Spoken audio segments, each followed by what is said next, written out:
Copyright disclaimer under Section 107 of the Copyright Act 1976. Allowance is made for fair use for purposes such as criticism, comment, news reporting, scholarship, and research.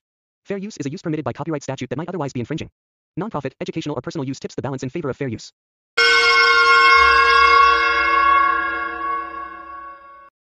গোসাইপুরে আপনার চেনা একজনকে থাকেন না? রহস্য রোমাঞ্চ ঔপন্যাসিক জটাই ওরফে লালমোহন গাঙ্গুলিকে জিজ্ঞেস করল ফেলুদা। আমরা থ্রি মাস্কেটিয়ার্স ভিক্টোরিয়া মেমোরিয়াল দেখে হাঁটতে হাঁটতে একেবারে গঙ্গার ধারে পৌঁছে গেছি। প্রিন্সেপ ঘাটের কাছে যে গম্বুজলা ঘরটা আছে সেটার মধ্যে বসে চানাচুর আর গঙ্গার হাওয়া খাচ্ছি। সময় হচ্ছে বিকেল 5টা, তারিখ অক্টোবরের 13ই। আমাদের সামনেই জলের মধ্যে একটা বয়া ভাসছে, সেটার ব্যবহার কি সেটা লালমোহনবাবুকে বুঝিয়ে দিয়ে ফেলুদা প্রশ্ন করল। ভদ্রলোক বললেন, আছে বই কি, তুলসীবাবু, তুলসীচরণ দাশগুপ্ত। অ্যাথিনিয়ামে অঙ্ক আর জিওগ্রাফি পড়াতেন। রাজা দীনেন্দ্রা স্ট্রিটে থাকতেন, এখন রিটায়ার করে চলে গেছেন গোসাইপুর। ওখানে পৈতৃক বাড়ি আছে। ভদ্রলোক তো কতবার আমাকে যাবার জন্য লিখেছেন। আমার বিশেষ ভক্ত জানেন তো, নিজেও গল্প টল্প লেখেন ছোটদের জন্য। সন্দেশে গোটা 2 বেরিয়েছে। কিন্তু হঠাৎ গোসাইপুর কেন? ওখান থেকে একটা চিঠি এসছে, লিখেছেন জীবনলাল মল্লিক, শ্যামলাল মল্লিক তস্যপুত্র জীবনলাল। বংশ পরিচয় 3য় খণ্ড খুলে দেখলাম গোসাইপুরের জমিদার ছিলেন এই মল্লিকরা। ফেলুদা থামল, কারণ একটা জাহাজ প্রচণ্ড জোরে ভূ দিয়ে উঠেছে। আজই সকালে গোসাইপুরের চিঠিটা এসছে সেটা জানি, যদিও তাতে কি লেখা ছিল জানি না। চিঠিটা পড়ে ফেলুদা একটা চারমিনার ঝরিয়ে কিছুক্ষণ চুপ করে বসেছিল, সেটা লক্ষ্য করেছিলাম। কি লিখেছেন ভদ্রলোক? লালমোহনবাবু জিজ্ঞেস করলেন। লিখেছেন তার পিতাকে নাকি কেহ বা কাহারা হত্যা করার সংকল্প করেছে। আমি গিয়ে যদি ব্যাপারটার একটা কিনারা করতে পারি তাহলে উনি বিশেষ কৃতজ্ঞ বোধ করবেন এবং আমাকে উপযুক্ত পারিশ্রমিক প্রদান করবেন। চলুন না মশাই, বললেন লালমোহনবাবু। বেশ তো ঝাড়াঝাপটা এখন, আমার নতুন বইও বেরিয়ে গেছে। আপনার হাতেও ইমিডিয়েট কিছু নেই, তাছাড়া হিল্লি দিল্লি তো অনেক হলো। এবার 7 বদরের জন্য পল্লীগ্রামটা মন্দ কি? কাছি সেগুনহাটিতে শুনেছি বিরাট মেলা হয় এই সময়টাতেই। চলুন স্যার, বেরিয়ে পড়ি। ওদের বাড়িতে থাকার অসুবিধে আছে, তাই মাইল 3 দূরে শ্রীপুরে কোনো এক চেনা বাড়িতে আমার ব্যবস্থা করবেন বলেছেন, সাইকেল রিক্সাতে যাতায়াত। আমার মনে হচ্ছিল গোসাইপুরেই থাকতে পারলে সুবিধে হতো, তাই আপনার বন্ধুটির কথা জিজ্ঞেস করলাম। আমার বন্ধু উইল বি ড্যাম গ্ল্যাড। আর আপনি যাচ্ছেন শুনলে তো কথাই নেই, উনি আপনার দারুণ ভক্ত। আর কার কার ভক্ত সেটা জেনে নিই। লালমোহনবাবু এই খোঁচা দেওয়া প্রশ্নটাকেও সিরিয়াসলি নিয়ে বললেন, জগদীশ বোসের নাম করতে শুনেছি এককালে, বলতেন অত বড় মনীষী পৃথিবীতে নেই। আর গোবর বাবুর কাছে বোধহয় ছেলেবেলা কুস্তি শিখেছে, আর ওই যথেষ্ট। গোসাইপুর যেতে গেলে কাটুয়া জাংশনে নেমে বাস ধরতে হয়। কাটুয়া থেকে 7 মাইল, তার মানে বড়জোর আধ ঘন্টা। শ্যামলাল তস্যপুত্র জীবনলালকে ফেলুদা লিখে দিয়েছিল আমরা আসছি বলে, আর বলেছিল গোসাইপুরেই আমাদের থাকার বন্দোবস্ত হয়েছে। এদিকে তুলসীবাবু জটায়ুর চিঠি পাওয়া মাত্র উত্তর দেন। শুধু যে খুশি হয়েছেন তা নয়, লিখেছেন গোসাইপুর সাহিত্য সংঘ ফেলুদার লালমোহনবাবুর একটা জয়েন্ট সম্বর্ধনা দেওয়ার আয়োজন করতে চায়। লালমোহনবাবুর একেবারেই আপত্তি ছিল না, কিন্তু ফেলুদা কথাটা শুনেই চোখ রাঙিয়ে বলল, দেশে ক্রাইম বন্ধ হয়ে গেলে গোয়েন্দাদের হাড়ি চড়ে না। কি অবস্থায় কাজ করছি সেটা বুঝতে পারছেন? এতে আমার সম্বর্ধনার কি আছে মশাই? আর বলে দিন যে আমার পরিচয়টা দয়া করে কেউ যেন গোপন রাখেন, নইলে তদন্তের 12টা বেজে যাবে। লালমোহনবাবুকে বাধ্য হয়েই আদেশ পালন করতে হলো। তবে এটাও লিখলেন যে সম্বর্ধনা নিতে ওনার নিজের কোনো বাধা নেই। এই অনুষ্ঠানের কথা ভেবেই বোধহয় উনি নীল সুতোয় চিকনের কাজ করা একটা মলমলের পাঞ্জাবি সঙ্গে নিলেন। তুলসীবাবু জানিয়ে রেখেছিলেন যে গোসাইপুর গ্রামে ঢুকবার মুখে যোগেশের মুদির দোকানে তিনি আমাদের জন্য অপেক্ষা করবেন। সেখান থেকে তার বাড়ি 10 মিনিটের হাঁটা পথ। কাটুয়া থেকে বাস ধরে গোসাইপুর যাওয়ার পথে একটা পালকি দেখে বেশ অবাক লাগলো। ফেলুদার লালমোহনবাবুও দেখলাম ঘাড় পিরিয়ে কিছুক্ষণ দেখল পালকিটাকে। কোন সেঞ্চুরিতে এসে পড়লাম মশাই, গোসাইপুরে বিজলি পৌঁছেছে তো? এতটা অজ পাড়া গায়ে বলে তো আমার ধারণা ছিল না। বাসের কন্ডাক্টর যোগেশের মুদির দোকান জানে, তাকে বলা ছিল। ঠিক জায়গায় চেরা গলায় গোসাইপুর গোসাইপুর বলে 2টো চিৎকার দিয়ে বাস থামিয়ে আমাদের নামিয়ে দিল। যে ভদ্রলোক লালমোহনবাবুর দিকে হাসি মুখে এগিয়ে এলেন, তিনি যে এককালে স্কুল মাস্টার ছিলেন সেটা আর বলে দিতে হয় না। ভদ্রলোকের হাতে তাপ্পি মারা ছাতা, পায়ে ড্রাউন কিডস জুতো, চোখে চশমা, পরনে হাফ পাঞ্জাবি, আর বগলে একটা মান্ধাতার আমলের পুরনো ন্যাশনাল জিওগ্রাফিক ম্যাগাজিন। ফেলুদার সঙ্গে পরিচয় করিয়ে দিতে ভদ্রলোক হেসে চোখ টিপে বললেন, আপনার আদেশ পালন করেছি, কোনো চিন্তা নেই। আপনি হলেন ট্যুরিস্ট, হোল লাইফ কানাডায় কাটিয়েছেন, দেশে ফিরে পাড়াগা দেখার শখ হয়েছে। ভাবলুম আপনি যদি তদন্তের ব্যাপারেই এসে থাকেন তাহলে তল্লাশির জন্য এখানে সেখানে ঘাপটি মারতে হতে পারে, কাজেই সেফ সাইডে থাকা ভালো। ট্যুরিস্টদের উগ্র কৌতূহল থাকে, সেটা সকলেই জানে। আপনার বাড়িতে কানাডা সম্বন্ধে তথ্য আলা বই আছে আশা করি। ফেলুদা হেসে বলল, কোনো চিন্তা নেই। আবার বললেন তুলসীবাবু, আর লালমোহন ভাইয়া, তোমাকে কিন্তু একটু ঝক্কি পোয়াতে হচ্ছে। তরশু অর্থাৎ শুক্রবার আমাদের নিউ প্রাইমারি স্কুলে একটা ফাংশন অ্যারেঞ্জ করেছি। সুরেশ চাকলাদার উকিল পৌরোহিত্য করবেন। কিছু না, একটু নাচ গান, দুটো আবৃত্তি, দুটো ভাষণ, এই আর কি। আমাদের পোস্টমাস্টার হরিহরের ছেলে বলদেব ভালো ছবি আঁকে, সে একটা মানপত্র লিখছে। ভাষাটা অবশ্যই আমার। অলঙ্কারের আবার বেশি বাড়াবাড়ি। কাঁচা রাস্তায় কিসে জানি ঠোকর খাওয়াতে লালমোহনবাবুর কথা শেষ হলো না, কিন্তু বাকিটা বুঝে নিয়ে তুলসীবাবু বললেন, তো এইসব ব্যাপারে একটু তো বাড়াবাড়ি হয়েই থাকে। তা তোমার মতো সাকসেসফুল অথার আর কটা এসেছে বলো এখানে? লাস্ট এসেছিল পরীক্ষিত চটুজে, তাও 67-এ। ফেলুদা বলল, আসবার পথে একটা পালকি দেখলাম, এদিকে এখনো পালকি ব্যবহার হয় নাকি? শুধু পালকি? তুলসীবাবু ছাতার বাড়িতে একটা বাছুরকে পথ থেকে সরিয়ে বললেন, আপনি বিগত যুগের কোন জিনিসটা চান বলুন? পাইক বরখন্দাজ পাবেন, হোকোবর্দার পাবেন, টানা পাখা পাবেন, লম্পপিদিস পিলসুজ পাবেন। কিন্তু এখানে তো ইলেকট্রিসিটি আছে দেখছি। সব জায়গাতেই আছে, কেবল যেখানে সবচেয়ে বেশি থাকার কথা সেইখানটায় নেই। কোথায় মশাই? লালমোহনবাবু প্রশ্ন করলেন। মল্লিকদের বাড়ি। ওই একটিই তো মল্লিক গোসাইপুরে। এখানকার জমিদার ছিলেন ওরা। দুর্লভ মল্লিকের নামে বাঘে গরুতে একঘাটে জল খেত। শ্যামলাল তার ছেলে। জমিদারি উচ্ছেদ হবার পর কলকাতায় গিয়ে প্লাস্টিকের ব্যবসা করে বিস্তর টাকা করেছিল। একদিন অন্ধকারে হাতারে ঘরের সুইচ জ্বালতে গেছিল, সুইচ বোর্ডে একটা খোলা তার ছিল, তাতে হাত লেগে যায়। এসি কারেন্ট মশাই, হাত আটকে গিয়ে হুলুস্থুল ব্যাপার। হাসপাতালে ছিল বেশ কিছুদিন। বেরিয়ে এসে ব্যবসা ছেলের হাতে তুলে দিয়ে গোসাইপুরে চলে আসে। এসেই ইলেকট্রিক কানেকশন কেটে দেয়। শুধু সে হলে না হয় তবু বোঝা যেত। সেই সঙ্গে বিংশ শতাব্দীর সব কিছু বাতিল করে দিয়েছে। চুরুট ছেড়ে গড়গড়া ধরেছে। ফাউন্টেন পেন ব্যবহার করে না, টুথব্রাশের বদলে দাঁতন। ইংরেজি বই যা ছিল বাড়িতে সব বেচে দিয়েছে। নিজের গাড়িটা বেচে দিয়েছে, তার জায়গায় পালকি হয়েছে। একটা পুরনো ভাঙা পালকি বাড়িতেই ছিল, সেটাকে সারিয়ে নিয়েছে, তার জন্য 4টে বেহারা বহাল হয়েছে। বিলিতি ওষুধ যা ছিল সব নর্দমায় ফেলে দিয়েছে। এখন অনলি কবিরাজি। ফাঁকতালে তারক কবিরাজের কপাল ফিরে গেছে। আরও কত কি যে করেছে তার হিসেব নেই। এখানে যখন এসেছেন তখন আলাপ হবে নিশ্চয়ই, তখন সব জানতে পারবেন। আলাপ না হয়ে উপায় নেই, বলল ফেলুদা। আমি এসেছি ওর ছেলের কাছ থেকে তলব পেয়ে। হ্যাঁ, তা ছেলে কদিন হলো এসেছে বটে, কিন্তু রহস্যটা কি? শ্যামলাল মল্লিককে খুন করার চেষ্টা চলেছে বলে কোনো খবর আপনার কানে এসেছে কি? তুলসীবাবু কথাটা শুনে বেশ অবাক হলেন। কই, তেমন কিছু শুনিনি। তা খুন করার কথাই যদি বলেন, তার জন্য বাইরের লোকের দরকার কি? ঘরেই তো রয়েছে। কি রকম? ওই যিনি আপনাকে তলব দিয়েছেন তার সঙ্গে বাপের তো বনিবনা নেই একদম। এখানে এলেই তো ঝগড়াঝটি হয়। অবশ্যই আমি জীবনলালকে দোষ দিই না। ওরকম উদ্ভট খেয়াল যে বাপের, তাকে কোন ছেলে মানবে বলুন? জীবনলালকে তো এসে ওই বাড়িতেই থাকতে হয়। ওই ভূতের বাড়িতে মাথা ঠিক রাখা খুব মুশকিল। 1 বিঘে জমির উপর তুলসীবাবুর কোঠা বাড়ি। বললেন বয়স নাকি প্রায় 100। বাপ ঠাকুরদা দুদুমি মক্তারি করতেন। বাড়িটা ঠাকুরদাই বানিয়েছেন। তুলসীবাবুর স্ত্রী কলকাতাতেই মারা গেছেন। একটি মেয়ের বিয়ে হয়ে গেছে। তার স্বামী লোহা লক্করের ব্যবসা করে আজিমগঞ্জে। 2 ছেলের একজন সাইন পেন্টিংয়ের ব্যবসা আছে কলকাতায়, আরেকজন ওষুধের সেলসম্যান। এখানে তুলসীবাবু একাই থাকেন। তবে কি জানেন, পাড়াগাঁয়ের একা মনে হয় না। এখানে সবাই পরস্পরের খোঁজ খবর রাখে, রোজই দেখা হয়, মেলামেশাটা অনেক বেশি। বিকেল 4টে নাগাদ তুলসীবাবুর বাড়িতে পৌঁছে হাত মুখ ধুয়ে প্রথমেই চায়ের আয়োজন হলো। ফেলুদার সঙ্গে ভালো চা এনেছিল, কারণ ওই একটা ব্যাপারে ও সত্যিই খুঁতখুঁতে। অবশ্যই সে চা সকলেই খেলো, আর তার সঙ্গে চিড়ে নারকেল। জোগাড় যন্ত্র করল তুলসীবাবুর চাকর গঙ্গা।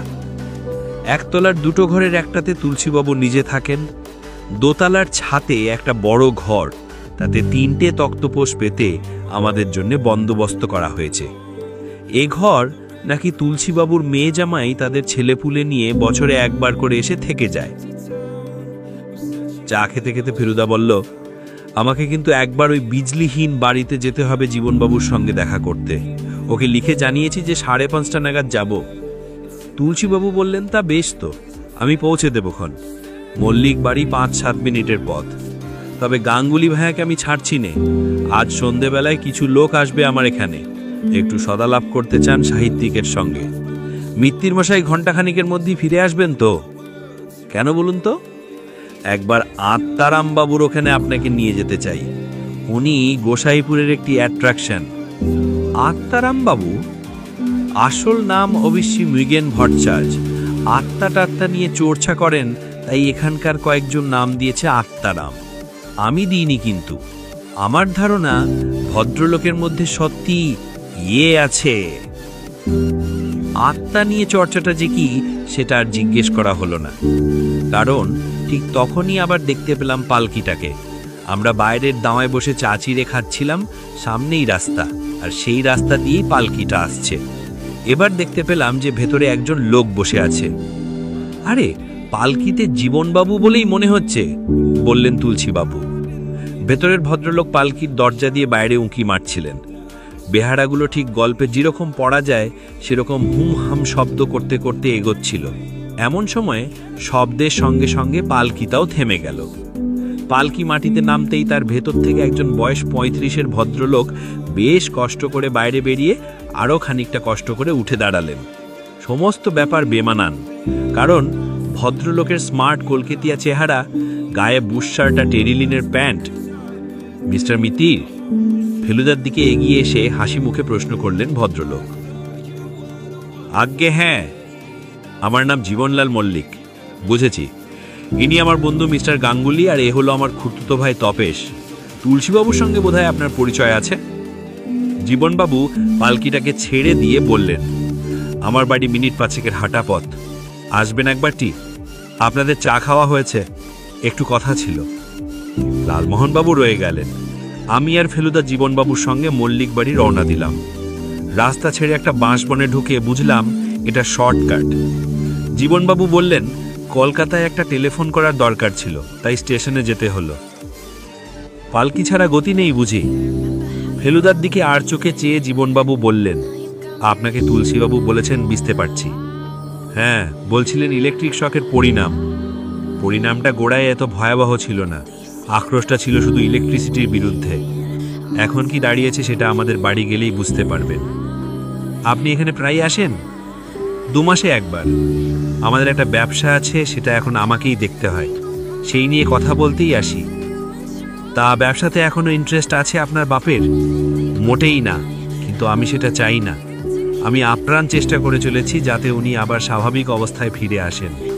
কোনো আশা দেখছেন কি? এখনো না। মল্লিক বাড়িও যে অনেক দিনের পুরনো সেটা বলে দিতে হয় না, তবে মেরামতের দারুণ বাড়িটাকে আর পুরো বলা যায় না। প্রাসাদ না হলে অট্টালিকা নিশ্চয়ই বলা যায় এ বাড়িকে। ফটক দিয়ে ঢুকে ডাইনে একটা বাঁধানো পুকুর, বাড়ির দুপাশের ফাঁক দিয়ে পেছনে গাছপালা দেখে মনে হয় ওদিকে একটা বাগান রয়েছে। পাঁচিলটা মেরামত হয়নি, তাই এখানে ওখানে ফাটল ধরেছে, কয়েক জায়গায় আবার দেওয়ালও ভেঙে পড়েছে।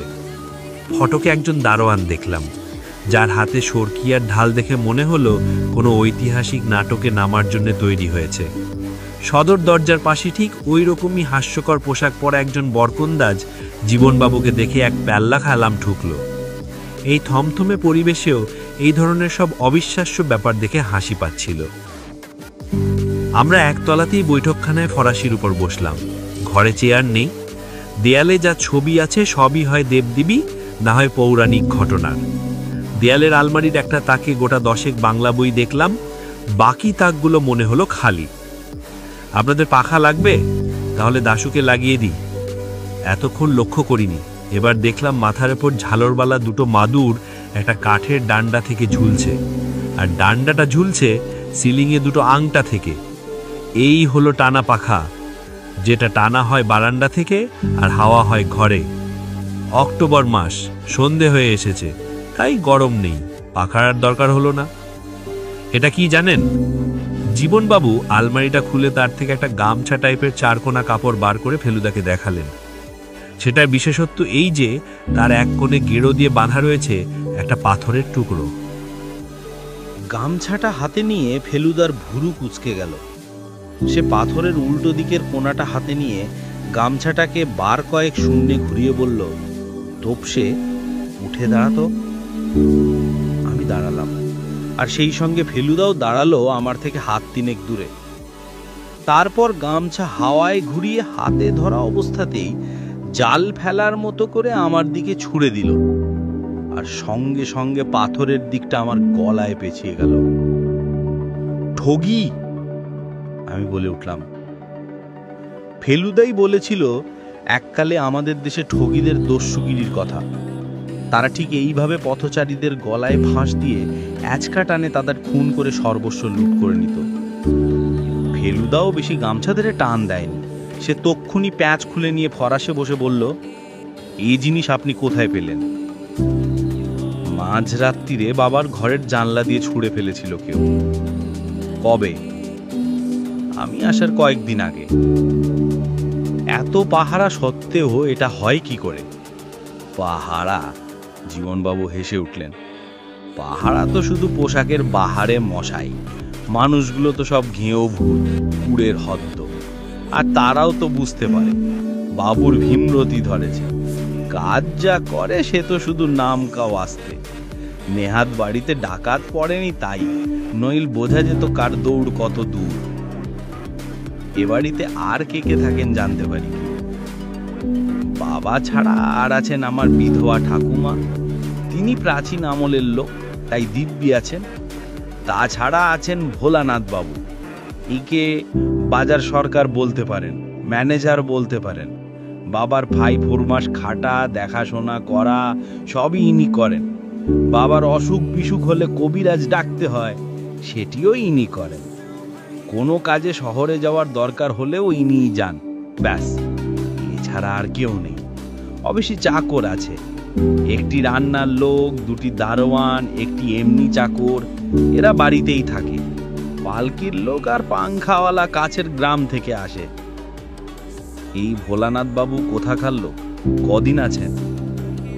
উনি এই গ্রামেরই লোক, আমাদের প্রজা ছিলেন। বাপ ঠাকুরদা চাষবাস করত। ভোলাবাবু নিজে স্কুলে পড়েছেন, বেশ বুদ্ধিমান ছেলে ছিলেন। এখন বয়স 60-এর কাছাকাছি। উনি কি আপনার পিতামহ? ফেলুদা দেয়ালে একটা ছবি দেখিয়ে প্রশ্ন করল। বিরাট একজোড়া পাকানো গোঁফ নিয়ে এক জমিদার বাঁ হাত শ্বেত পাথরের টেবিলের ওপর রেখে ডান হাতে একটা রূপোয় বাঁধানো লাঠি ধরে চেয়ারে বসে আছেন। দেখলেই মনে হয় যাকে বলে দোর্দণ্ড প্রতাপ। হ্যাঁ, উনি দুর্লভ সিংহ, যার নামে বাঘে গরুতে এক ঘাটে জল খেত। জীবনবাবু হেসে উঠলেন। বাঘ অবশ্যই এককালে থাকলেও ঠাকুরদার আমলে ছিল না। তবে হ্যাঁ, ডাক সাইডে জমিদার ছিলেন ঠিকই, এবং শেমফুলি অত্যাচারী। একজন চাকর একটা ট্রেকে করে একটা পেয়ালা আর দুটো গ্লাসে কি যেন নিয়ে এলো। তাহলে চায়ের পাট উঠিয়ে দেননি আপনার বাবা? আলবৎ দিয়েছেন।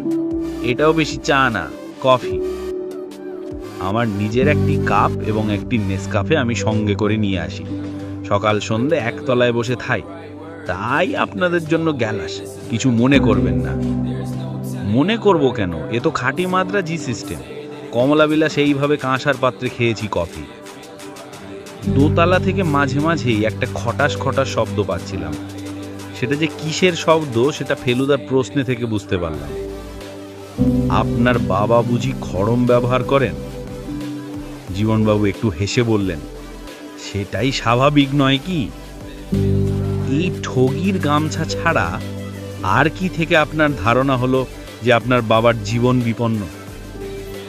জীবনবাবু এবার তার পকেট থেকে একটা কাগজ বার করে ফেলুদাকে দিলেন। তাতে গোটা গোটা পেন্সিলের অক্ষরে লেখা, তোমার পূর্বপুরুষের পাপের প্রায়শ্চিত্ত স্বরূপ তোমার প্রাণদণ্ড আদেশ হইল, অতএব প্রস্তুত থাকো। এটা এসছে 5ই অক্টোবর, আমি আসার একদিন আগে। পোস্ট করা হয়েছিল কাটোয়া থেকে। এখান থেকে যে কেউ গিয়ে ডাকে ফেলে আসতে পারে। কিছু মনে করবেন না, পূর্বপুরুষের পাপটা কি সে ব্যাপারে কিছু আলোকপাত করতে পারলে সুবিধে হতো। বুঝতেই পারছেন, বললেন জীবনবাবু। একটা জমিদার বংশের ইতিহাসে অন্যায়ের তো কত রকম দৃষ্টান্ত থাকতে পারে। কোন পাপের কথা বলছে সেটা কি করে বলি বলুন? আমার ঠাকুরদা দুর্লভ মল্লিকই তো কত রকম অত্যাচার করেছেন প্রজাদের ওপর। এটা পেয়ে পুলিশে খবর দিলেন না কেন? দুটো কারণে, একটু ভেবে বললেন জীবনবাবু। এখানে আপনাকে কেউ চিনবে না, তাই যে লোক হুমকি দিচ্ছে সে সাবধানতা অবলম্বন করার অত তাগিদ অনুভব করবে না। 2, পুলিশ এলে প্রথমে আমাকে সন্দেহ করবে। আমরা দুজনে জিজ্ঞাসু দৃষ্টিতে চাইলাম ভদ্রলোকের দিকে। জীবনবাবু বলে চললেন, বাবার এই অদ্ভুত পরিবর্তনের পর থেকে আমার সঙ্গে তার আর বনিবনা নেই। আমরা শহুরে মানুষ, বিজ্ঞানের অবদানগুলো অত সহজে বর্জন করা আমাদের চলে না। এটা ঠিক যে ইলেকট্রিক শকের ফলে বাবা মানসিক শকও পেয়েছিলেন সাংঘাতিক। ঘটনাটা ঘটে 5 বছর আগে। আমি আর বাবা অফিস থেকে ফিরে একসঙ্গে বৈঠকখানায় ঢুকি। অন্ধকারে বাতি জ্বালতে গিয়ে সুইচ বোর্ডে একটা খোলা তারে বাবার হাত আটকে যায়। বাইরেই ছিল মেইন সুইচ। আমি দৌড়ে গিয়ে 5 সেকেন্ডের মধ্যে অফ করি। তবু কেন জানি বাবার ধারণা হয় যে আমি ব্যাপারটা আরো তাড়াতাড়ি করতে পারতাম। সেই তখন থেকেই। যাই হোক, এখানে এলেই কথা কাটাকাটি হয়। একবার তো রেগে গিয়ে একটা জ্বলন্ত কেরোসিনের ল্যাম্প ছুঁড়ে ফেলে দিই। তার ফলে ফরাসে আগুন ঠাগুন ধরে হুলুস্থুল ব্যাপার। পাড়া গায়ে ঘটনাটা রটে যায়। তারপর থেকে সবাই জানে শ্যামলাল মল্লিকের সঙ্গে তার ছেলের সাপে নেউলের সম্পর্ক। তাই বুঝতেই পারছেন কেন পুলিশ ডাকিনি। অবশ্যই আপনাকে ডাকার আর একটা কারণ হলো আপনার খ্যাতি। আর আমার বিশ্বাস একজন আধুনিক শহুরে লোক সমস্যাটা আরো ভালো বুঝতে পারবে। নেসকাফে শেষ হবার আগেই ঘরে ল্যাম্প চলে এসছে। ওপরে পাঁচালিও বন্ধ হয়েছে। জীবনবাবু বললেন, আপনি বাবার সঙ্গে কি একবার দেখা করতে চান? সেটা হলে মন্দ হতো না। সামান্য কয়েকটা ল্যাম্প লণ্ঠনের আলোতে এত বড় বাড়ির অনেকখানি যে অন্ধকারে থেকে যাবে তাতে আশ্চর্য কি। সিঁড়ি দিয়ে ওঠার সময় জীবনবাবু পকেট থেকে ছোট্ট একটা টর্চ বার করে জেলে বললেন, এটাও লুকিয়ে আনা। শ্যামলাল মল্লিক তার নিজের ঘরে ফরাসে বসে গড়গড়ার নল হাতে নিয়ে বসে আছেন। জীবনবাবু আর নিচের ছবির দুর্লভবাবু, এই দুজনের সঙ্গেই ভদ্রলোকের চেহারার মিল আছে। হয়তো এই চেহারায় দুর্লভ সিংহের গোঁফ জুড়ে দিলে একেও ডাক সাইটে বলে মনে হয়। এই অবস্থায় দেখে ভয় করে না, যদিও কথা বললে গলার গম্ভীর স্বরে মনে হয় রাগলে ভয়ঙ্কর হতে পারে। আপনি এবার আসুন, গম্ভীর গলায় বললেন শ্যামলাল মল্লিক। যাকে কথাটা বলা হলো তিনি ফরাসের এক কোণে বসেছিলেন। জীবনবাবু তাকে কবিরাজ তারক চক্রবর্তী বলে পরিচয় করিয়ে দিলেন। রোগা ডিগডিগে চেহারা, ঘন ভুরুর নিচে নাকের ওপর পুরু কাচের চশমা, নাকের নিচে একজোড়া পুরু গোঁফ। তারক চক্রবর্তী নমস্কার করে ঘর থেকে বেরিয়ে গেলেন। গোয়েন্দা দিয়ে কি হবে? শ্যামলাল মল্লিক ফেলুদার পরিচয় পেয়েই বিরক্তভাবে প্রশ্ন করলেন। এই চক্রান্তের কিনারা গোয়েন্দার কম্য নয়। আমার শত্রু আমার ঘরেই আছে, এ কথা দুর্লভ মল্লিকের আত্মা বলে দিয়েছেন। সে কথা কাগজে লেখা আছে আমার কাছে। আত্মাত্রিক আলোজ্ঞ। জ্যান্ত মানুষ সাহেবী কেতাব পড়ে তার চেয়ে বেশি জানবে কি করে? জীবনবাবু দেখলাম কথাটা শুনে কেমন জানি থতমত খেয়ে গেলেন। বুঝলাম তিনি ঘটনাটা জানেন না। আপনি কি মৃগাঙ্ক ভট্টাচার্যের বাড়িতে গিয়েছিলেন? আমি যাব কেন? সে এসেছিল, আমি তাকে ডেকেছিলাম। আমাকে এইভাবে বিব্রত করছে কে আমার জানাচ্ছিল, এখন জেনেছি। জীবনবাবু গম্ভীরভাবে বললেন, মৃগাঙ্কবাবু কবে এসেছিলেন? তুমি আসার একদিন আগে। কই তুমি তো আমাকে বলনি। শ্যামলাল মল্লিক কোনো উত্তর দিলেন না। তিনি কথার ফাঁকে ফাঁকে সমানে গড়গড়া টেনে চলেছেন। ফেলুদা বলল, দুর্লভ মল্লিকের আত্মা কি লিখে গেছেন সেটা দেখা যায় কি? ভদ্রলোক মুখ থেকে গড়গড়ার নল সরিয়ে লাল চোখ করে ফেলুদার দিকে চাইলেন। তোমার বয়স কত হলো? ফেলুদা বয়স বলল। এই বয়সে এত আস্পর্ধা হয় কি করে? সে লেখার আধ্যাত্মিক মূল্য জানো তুমি? সেটা কি যাকে তাকে দেখাবার জিনিস? আমায় মাফ করবেন, ফেলুদা খুব শান্তভাবেই বলল। আমি শুধু জানতে চেয়েছিলাম আপনার সংকট থেকে কোনো মুক্তির উপায় আপনার পরলোকগত পিতা বলেছেন কিনা। সেটার জন্য কাগজটা দেখাবার কি দরকার? আমাকে জিজ্ঞেস করলেই তো হয়। মুক্তির উপায় একটাই, শত্রুকে বিদায় করো। কয়েক মুহূর্ত সবাই চুপ। তারপর ধীর কণ্ঠে জীবনবাবু বললেন, তুমি তাহলে আমায় চলে যেতে বলছো? আমি কি তোমাকে আসতে বলেছি কোনোদিন? জীবনবাবু দেখলাম ছাড়বার পাত্র নন। বললেন, বাবা, তুমি আমার চেয়ে ভোলানাথ বাবুর ওপর বেশি আস্থা রাখছ। বোধহয় তার পারিবারিক ইতিহাসটা ভুলে যাচ্ছ। ভোলানাথ বাবুর বাবা খাজনা দিতে দেরি করায় দুর্লভ মল্লিকের লোক গিয়ে তার ঘরে আগুন লাগিয়ে দিয়েছিল। আর মূর্খ! মল্লিক মশাই দাঁত খিচিয়ে বলে উঠলেন, ভোলানাথ তখন ছিল শিশু। ঘটনার 60 বছরে সে প্রতিশোধ নেবে আমাকে হত্যা করে? এমন কথা শুনলে লোকে হাসবে, সেটা বুঝতে পারছো না? আমরা আর বসলাম। চলুন আপনাদের পৌঁছে দিয়ে আসি, বললেন জীবনবাবু। আপনারা শর্টকাট চিনে ফিরতে পারবেন না। ফটক থেকে বেরিয়ে এসে ভদ্রলোক বললেন, আপনাকে ডেকে এনে আমি ঝামেলার মধ্যে ফেলতে চাইনি।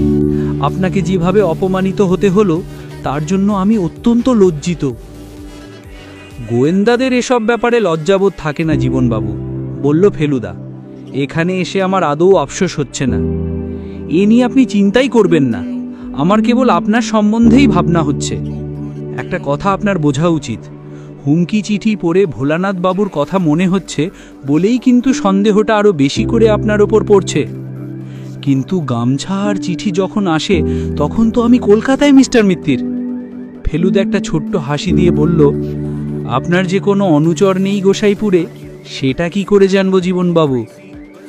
আপনিও আমায় সন্দেহ করছেন? শুকনো ধরা গলায় প্রশ্ন করলেন জীবনবাবু। আমি এখনো কাউকেই সন্দেহ করছি না, কাউকেই নির্দোষ ভাবছি না। তবে একটা কথা আমি আপনাকে জিজ্ঞেস করতে চাই, ভোলানাথ বাবু কিরকম লোক? জীবনবাবু এক মুহূর্ত চুপ করে থেকে বললেন, অত্যন্ত বিশ্বস্ত। এটা স্বীকার না করে উপায় নেই। কিন্তু তাই বলেই কি আমার উপর সন্দেহ পড়বে? শেষ প্রশ্নটা মরিয়া হয়ে করলেন জীবনবাবু। ফেলুদা বলল, জীবনবাবু, এখন আমাকে সম্পূর্ণ নিরপেক্ষভাবে সমস্ত ব্যাপারটা দেখতে হবে, এছাড়া উপায় নেই। এবং আপনাকে ধৈর্য ধরতে হবে, এছাড়া আপনারও উপায় নেই। অপরাধীকে রক্ষা করার রাস্তা আমার জানা নেই, কিন্তু যে নির্দোষ তাকে আমি বাঁচাবই। এতে জীবনবাবু আশ্বস্ত হলেন কিনা সেটা অন্ধকারে তার মুখ না দেখে বোঝা গেল না। বাঁশবনটা ফুরিয়ে আসার মুখে ফেলুদা একটা প্রশ্ন করল জীবনবাবুকে, আপনার বাবা তো খড়ম ব্যবহার করেন, খালি পায়ে হাঁটাহাঁটি করেন কি কখনো বাড়ির বাইরে? বাড়ির ভিতরেই করেন না কখনো, তো বাড়ির বাইরে? এটাও বেশি নতুন কিছু নয়, চিরকালের ব্যাপার। পায়ের তলায় যেন মাটি দেখলাম, তাই জিজ্ঞেস করছি। আর একটা কথা, উনি মশারি ব্যবহার করেন না? নিশ্চয়ই করেন, এখানে সবাই করে, করতেই হয়। কেন বলুন তো? আপনি বোধহয় ল্যাম্পের আলোয় ঠিক বুঝতে পারেননি, ওর সর্বাঙ্গে অসংখ্য মশার কামড়ের চিহ্ন। তাই বুঝি? বুঝলাম জীবনবাবু খেয়াল করেননি। সত্যি বলতে কি আমিও করিনি, কিন্তু বাবা তো মশারি ব্যবহার করেন। মশারি তো সাহেবদের জিনিস না, ওতে আপত্তির কি আছে? তাহলে বোধহয় ফুটো আছে, একটু দেখবেন তো। তুলসীবাবু আর জটায়ু আমাদের জন্য অপেক্ষা করছিলেন। এতক্ষণে ইলেকট্রিক লাইটে এসে যেন হাঁপ ছেড়ে বাঁচলাম। লালমোহনবাবু বললেন, এর চেয়ে রহস্যময় আর রোমাঞ্চকর পরিবেশ আমি আর দেখিনি। বললেন, যে উপন্যাসটার ছক কেটেছি সেটা গোয়াতেমালায় ফেলবো ভাবছিলুম, এখন দেখছি গোসাইপুর প্রেফারেবল। তাও তো ঠগির ফাঁস দেখেননি, তাহলে বুঝতেন রোমাঞ্চ কাকে বলে। সে কি ব্যাপার মশাই? ফেলুদা সংক্ষেপে ঘটনাটা বলল, হুমকি চিঠির কথাটাও বলল। তুলসীবাবু মন্তব্য করলেন, মৃগেন ভট্টাচার্য যদি আত্মা নিয়ে ওই কথাই বলে যে মল্লিক বাড়িতেই রয়েছেন শ্যাম মল্লিকের শত্রু, তাহলে সেটা মানতেই হবে, আপনার সারা গা চষে বেড়ানোর দরকার নেই। আমি মনে মনে বললাম, তুলসীবাবুর ভক্তির পাত্রের মধ্যে আর একজন লোক পাওয়া গেল, আত্মারাম মৃগেন ভট্টাচার্য। মৃগেনবাবুর বাড়িতেও দেখলাম ইলেকট্রিসিটি নেই, বোধহয় আবঝা আলোয় আত্মা সহজে নামে তাই। বিজলি না থাকলেও এখানে চেয়ার টেবিলের অভাব নেই। মৃগাঙ্ক মশাই নিজে তক্তপোষে বসে আছেন। সামনে 3টে টিনের আর একটা কাঠের চেয়ার ছাড়া দুপাশে 2টো বেঞ্চি রয়েছে। ডান দিকের বেঞ্চিতে একজন বছর 25-এর ছেলে বসে একটা পুরনো পাঁজির পাতা উল্টোচ্ছে। পরে জেনেছিলাম ও মৃগেনবাবুর ভাগ্নে নিত্যানন্দ, আত্মা নামানোর ব্যাপারে মামাকে সাহায্য করে। তুলসীবাবু মৃগেনবাবুকে ঢিপ করে একটা প্রণাম করে আমাদের দিকে দেখিয়ে বললেন, কলকাতা থেকে এলেন এরা, আমার বন্ধু, নিয়ে এলাম আপনার কাছে। গোসাইপুর কাকে নিয়ে গর্ব করে সেটা এদের জানা উচিত নয় কি? মৃগেনবাবু ঘাড় তুলে আমাদের দেখে চেয়ারের দিকে দেখিয়ে দিলেন। আমরা 3 জনে বসলাম, তুলসীবাবু দাঁড়িয়ে রইলেন। মৃগাঙ্গমশাই হঠাৎ টান হয়ে পদ্মাসনে বসে মিনিটখানেক চোখ বুজে চুপ করে রইলেন। তারপর সেই অবস্থাতেই বললেন, সন্ধ্যা শশী বন্ধুটি কোনজন? আমরা সবাই চুপ। ফেলুদার চোখ কুঁচকে গেছে। লালমোহনবাবু বললেন, আজ্ঞে ওই নামে তো। তুলসীবাবু ঠোঁটে আঙুল দিয়ে তাকে থামিয়ে দিলেন। প্রদোষচন্দ্র মিত্র আমার নাম, হঠাৎ বলে উঠল ফেলুদা। সত্যি তো, প্রদোষ মানে সন্ধ্যা, শশী হলো চন্দ্র, আর মিত্র হলো বন্ধু। মৃগাঙ্ক মশাই চোখ খুলে ফেলুদার দিকে মুখ ঘোরালেন। তুলসীবাবু দেখি বেশ গর্ব গর্ব ভাব করে ফেলুদার দিকে চেয়ে আছেন। বুঝলে তুলসীচরণ, বললেন ভট্টাচার্য মশাই, কিছুদিন পরে আর আত্মার প্রয়োজন হবে না। আমার নিজের মধ্যেই ক্রমে ত্রিকাল দর্শনের শক্তি জাগছে বলে অনুভব হচ্ছে। অবশ্যই আরও কয়েক বছর লাগবে। ওর পেহাটা কি বলুন তো? তুলসীবাবু ফেলুদার দিকে দেখিয়ে প্রশ্নটা করলেন। ইতিমধ্যে একজন বাইরের লোক এসে ঢুকেছে, তার সামনে ফেলুদা যে গোয়েন্দা, এই খবরটা বেরিয়ে পড়লে মোটেই ভালো হবে না। সেটা আর বলার দরকার নেই, বলল ফেলুদা। তুলসীবাবু ও নিজের অসাবধানতার ব্যাপারটা বুঝে ফেলে জিভ কেটে কথা ঘুরিয়ে বললেন, শুক্রবার আরেকবার আপনার এখানে নিয়ে আসবো ওদের, আজ কেবল দর্শনটা করিয়ে গেলাম। মৃগাঙ্কবাবুর চোখ এখনো ফেলুদার দিকে। একটু হেসে বললেন, সূক্ষ্ম শাল শস্যের কাজে এসেছেন আপনি, এই কথা বললে আপনি ছাড়া আর কেউ বুঝবে কি? আপনি অকারণে বিচলিত হচ্ছেন। ভদ্রলোকের কাছ থেকে বিদায় নিয়ে বাইরে এসে ফেলুদা বলল, চতুর্লোক, এর পোষার জমবে না তো কার জমবে? সূক্ষ্ম শালশস্য কি মশাই? লালমোহনবাবু জিজ্ঞেস করলেন। সন্ধ্যা শশী বন্ধু তো তাও অনেক কষ্টে বুঝলাম, তাও আপনি নিজের নামটা বললে বলে। সূক্ষ্ম হলো অনু, শাল দন্তস্ব হলো শন, আর শস্য হলো ধান, 3 মিলে অনুসন্ধান। লালমোহনবাবু ক্ল্যাপ দিয়ে বলে উঠলেন, লোকটা শুধু গণনা জানে না, হেয়ালিও জানে। আশ্চর্য! কে যেন এদিকেই আসছে। হাতের লণ্ঠনটা দোলার ফলে তার নিজের ছায়াটা সারা রাস্তা ঝাড় দিতে দিতে এগিয়ে আসছে। তুলসীবাবু হাতের টর্চ তুলে তার মুখে ফেলে বললেন, ভট্টাচার্যের ওখানে বুঝি? কি ব্যাপার, ঘন ঘন দর্শন? ভদ্রলোক একটু হ্যাঁ হ্যাঁ ভাব করে কিছু না বলে আমাদের পাশ কাটিয়ে চলে গেলেন। ভোলানাথ বাবু, বললেন তুলসীবাবু, ভট্টাচার্য মশাইয়ের লেটেস্ট ভক্ত। মাঝে একদিন ওর বাড়িতে গিয়ে কার জানি আত্মা নামিয়েছেন। রাত্রে তুলসীবাবুর দাওয়ায় বসে 3 রকম তরকারি, মুগের ডাল আর ডিমের ডালনা দিয়ে দিব্যি ভোজ হলো। তুলসীবাবু বললেন যে এখানকার টিউবওয়েলের জলটায় নাকি খুব খিদে হয়। খাওয়া দাওয়া করে বাইরের দাওয়ায় বসে তুলসীবাবুর কাছে ওর মাস্টারি জীবনের গল্প শুনে যখন দোতলায় শুতে এলাম, তখন ঘড়ি বলছে 9:30, কিন্তু মনে হচ্ছে যেন মাঝরাত্রির। আমরা মশারি সমেত বিছানাপত্র সব নিয়ে এসেছিলাম। ফেলুদা বলল, ওডমস মেখে শোবো, মশারির দরকার নেই। আমি লক্ষ্য করেছি গত 1.5 ঘন্টায় ও একবার কেবল গঙ্গার রান্নার প্রশংসা ছাড়া আর কোনো কথা বলেনি। এত চোট করে ওকে চিন্তায় ডুবে যেতে এর আগে কখনো দেখিনি। লালমোহনবাবু বললেন ওনার সংবর্ধনার স্পিচটা তৈরি করে রাখতে হবে, তাই উনি একটা লণ্ঠন চেয়েছেন, কারণ ঘরে বাতি জ্বালিয়ে রাখলে আমাদের ঘুমের ব্যাঘাত হবে। আমি বিছানায় শুয়ে ফেলুদাকে একটা প্রশ্ন না করে পারলাম না। তোমার নাম আর পেশা কি করে বলে দিল বলো তো? আমার মনের অনেকগুলো প্রশ্নের মধ্যে ওটাও একটা রেতপসে। তবে অনেক লোকের অনেক পিকিউলিয়ার ক্ষমতা থাকে, যার কোনো ব্যাখ্যা পাওয়া যায় না।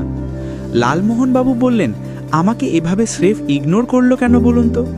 সারা গায়ের লোক আপনাকে সংবর্ধনা দিতে চলেছে, আর একটি লোক আপনার নামে হেঁয়ালি বাঁধল না বলে আপনি মুষড়ে পড়লেন। তাহলে বোধহয় আমার নাম থেকে হেঁয়ালি হয় না, তাই? ফেলুদা দুটো ধোঁয়ার রিং ছেড়ে বলল, রক্তবরণ মুগ্ধকরণ নদী পাশে যাহা বিধিলে মরণ। কেমন হলো? কিরকম কিরকম বলে উঠলেন লালমোহনবাবু। ফেলুদা এত ফস করে ছড়াটা বলেছে যে দুজনের কেউ ঠিকমতো ধরতে পারিনি। ফেলুদা আবার বলল, রক্তবরণ মুগ্ধকরণ নদী পাশে যাহা বিধিলে মরণ। দাঁড়ান দাঁড়ান, রক্তবরণ লাল আর মুগ্ধকরণ মোহন।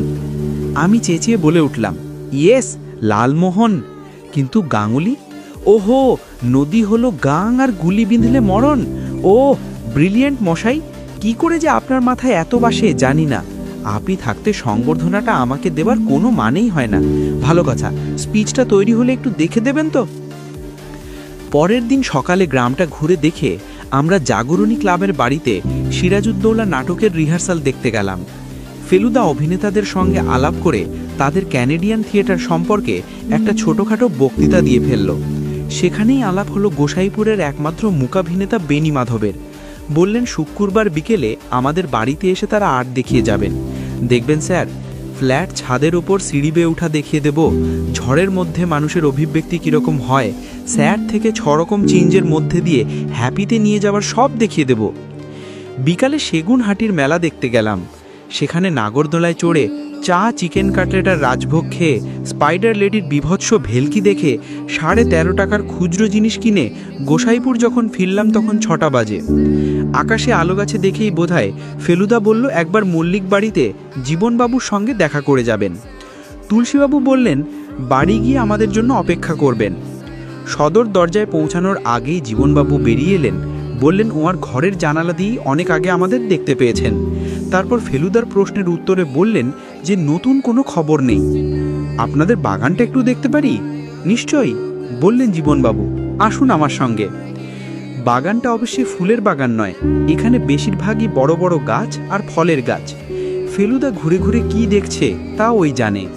একবার এক জায়গায় থেমে মাটিটার দিকে যেন একটু বেশিক্ষণ ধরে দেখল। এরই ফাঁকে আবার মল্লিক বাড়ির দোতলার পেছনের বারান্দা থেকে কে রে ওখানে বলে জীবনবাবুর ঠাকুমা চেঁচিয়ে উঠলেন। তাতে জীবনবাবুকে আবার উল্টে চেঁচিয়ে বলতে হলো, কেউ না ঠাকুমা, আমরা। ওহ, তোরা? উত্তর দিলেন ঠাকুমা, আমি রোজই যেন দেখি কারা ঘুরঘুর করে ওখানে। আপনার ঠাকুমার দৃষ্টিশক্তি কেমন? জিজ্ঞেস করল ফেলুদা।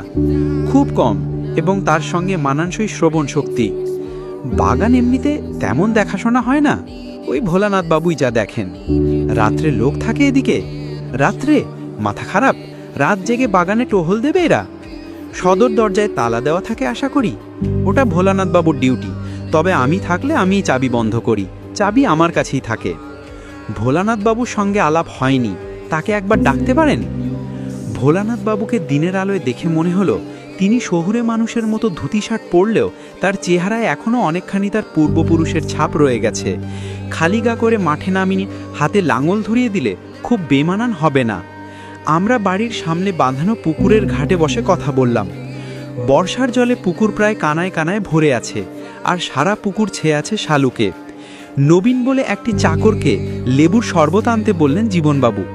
চারিদিক অদ্ভুত রকম নিষিদ্ধ, কেবল দূরে কোথা থেকে জানি চিঁচি করে শোনা যাচ্ছে ট্রানজিস্টরে গান। ওটা না হলে সত্যি যেন মনে হতো আমরা কোনো আদ্যকালে ফিরে গেছি। মৃগাঙ্কবাবু আপনাদের বাড়িতে একবারই এসেছেন? ভোলানাথ বাবুকে জিজ্ঞেস করল ফেলুদা। সম্প্রতি একবারই এসেছেন। আর আগেও কয়েকবার এসেছেন। কাটোয়া থেকে আষাঢ় মাসে মদন গোসাইয়ের দল এলো, তখন মৃগাঙ্কবাবুই তাদের নিয়ে এসে কর্তাকে কীর্তন শুনিয়ে যান। এমনিতেও বার কয়েকবার একা আসতে দেখেছি। মনে হয় কর্তা একটা কুষ্ঠি ছকে দেবার কথা বলেছিলেন। সেই কুষ্ঠি হয়েছে? আগে তা বলতে পারবো না। এবার যে এলেন তার ব্যবস্থা কে করলো? আগে কর্তার নিজেরই ইচ্ছা ছিল, আর কবিরাজ মশাইও বললেন, আর আগে আমিও বলেছিলাম। আপনার তো যাতায়াত আছে ভট্টাজ বাড়িতে। আগে হ্যাঁ, ভক্তি হয়। ভোলানাথ বাবুর মাথা হেঁট হয়ে গেল। আগে কি আর বলবো বলুন, আমার মেয়ের নাম লক্ষ্মী ছিল, যেমন নাম তেমনি মেয়ে। 11 পড়তে না পড়তে ওলা উঠায় চলে গেল।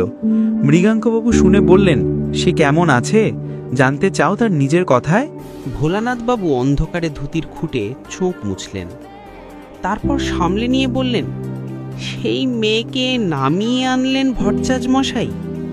মেয়ে বললে ভগবানের কোলে এসে সুখে আছে, তার কোনো কষ্ট নাই।